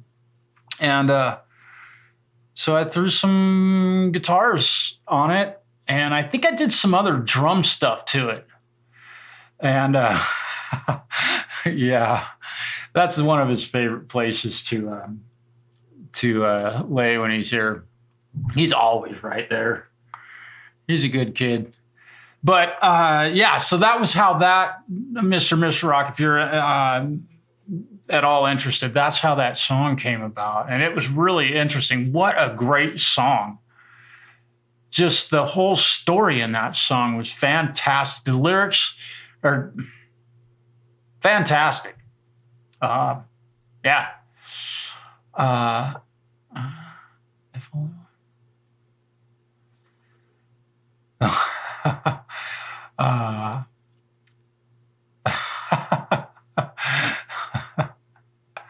That's true. FT and FT. Yep. Yeah.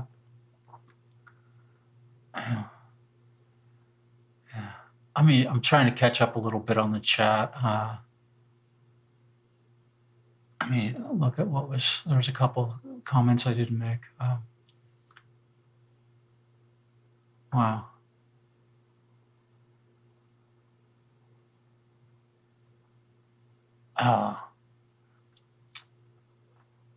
Brody, you are absolutely correct on that. I read a comment that you made here a little bit ago. And yeah, you guys' audio and video has gotten so much better. And of course, we all know you can expand on that greatly. But it's a lot of work. And in some cases, it's you got to question the monetary investment, and then all the cameras, and and then the audio equipment and the computer and all that stuff, and then making sure your computer can handle all of that shit. Man, it's mind-boggling.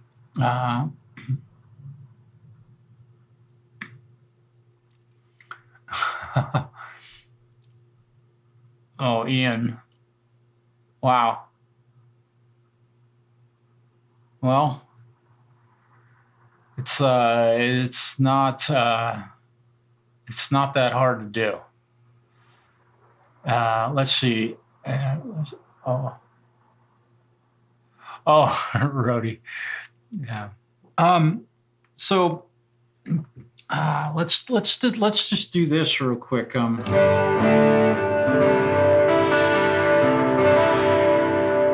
So what I'm gonna do is you're gonna lose my voice for.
I tried.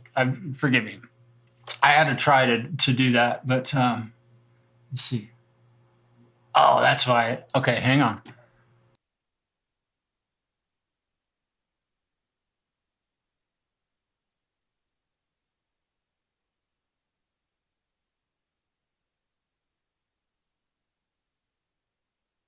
Well, I can't do that. Okay, that's fine. Yeah.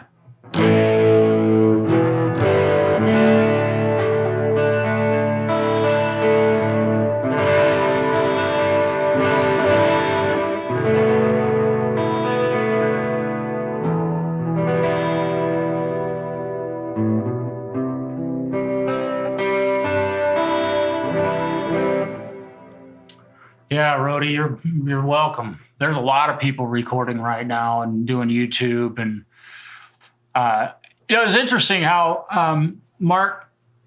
how I met Mark, because I decided to go just full bore on my YouTube channel and start shooting actual guitar repair videos because I'd seen a couple, and I watched some Dave's World of Fun stuff, and one other one I think, and I was like, well, shit, I could do that. So, hey, dude, Jam Pro, Justin, man, it's just going rockets. But Mark, I think what happened, he commented on one of my YouTube videos. I don't remember which one it was, and it was just I don't remember which one. I think I was building a telly or something, and he was working on a guitar he was building, and he sent me a note, and we just kind of communicated as comments on one of my videos, and we weren't friends on any kind of other social media or anything like that. And then he started telling me about this online community. It's telling him how I was recording and all this stuff. And he's like, you should record a song and, get involved in this. And I went over and watched this guy's online music streaming platform. And I was like, shit, really? What a great, cool thing to do. And anyway, Mark was the one that, finishing guitars. Yep. Yeah, I think it was when I was building that telly, or maybe it was this. Yeah, it was a telly, I think. And boy, that was a ways back. I don't remember. That was 6 years ago. No, at least 5 years ago, because it was 6 years ago now. Anyway, we've been friends for quite a long time. It's amazing how fast time flies when you get a certain age. Yeah. And another thing I'd love to say is that I wouldn't be, Jam Pro gave me the computer that I'm using right now that you all are listening to, and I'm able to run all these cameras into and be able to do all of these different scenes with, my pedal board and, my Reaper track control panel and my mixing control panel and all this stuff. And I know I'm clipping a little bit, Justin, forgive me.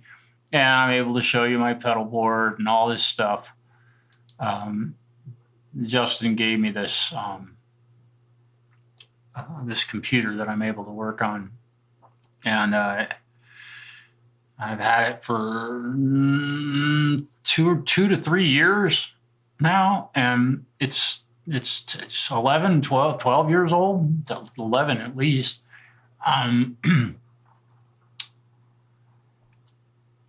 It's been that long, yeah. Man, I don't. It was definitely, it's been 6 to 8 years. Yeah, I don't. I'll have to look back. Maybe we can figure out a date on that. But that'd be cool to celebrate our friendship anniversary.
Not a ton of distortion. Not fun to noodle around. Man, I can't put this guitar down, but I'm gonna have to. It's about time for me to get a bite to eat and get on with my evening.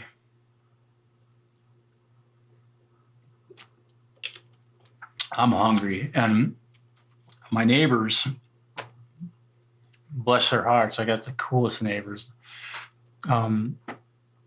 They brought me over a couple of tacos. He sent me a note last night. He's like, "Hey, you eat tacos for lunch?" I was laughing when I got that message. I responded, I said, "It would be un-American of me to say I won't eat tacos."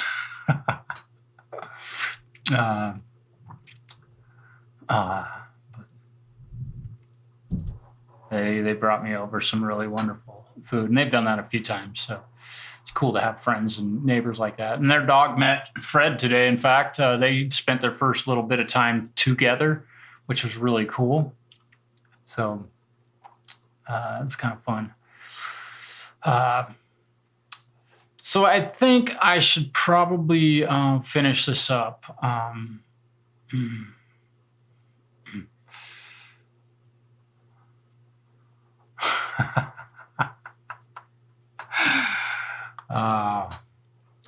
I love that movie.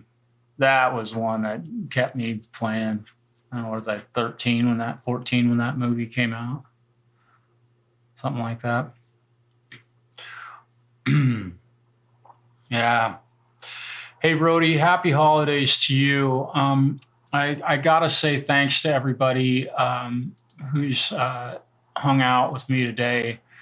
I sure do appreciate you being here, and I just it's really fun to know a lot of you and get to hear you play and hear your recordings and all that stuff. So, Mark, it was great to see you. Have a really great Christmas. Christmas is tomorrow or tomorrow. Yeah, tomorrow, isn't it? Yeah, today is Christmas Eve, I believe, for you. So have a great Christmas, Justin. Take care, brother.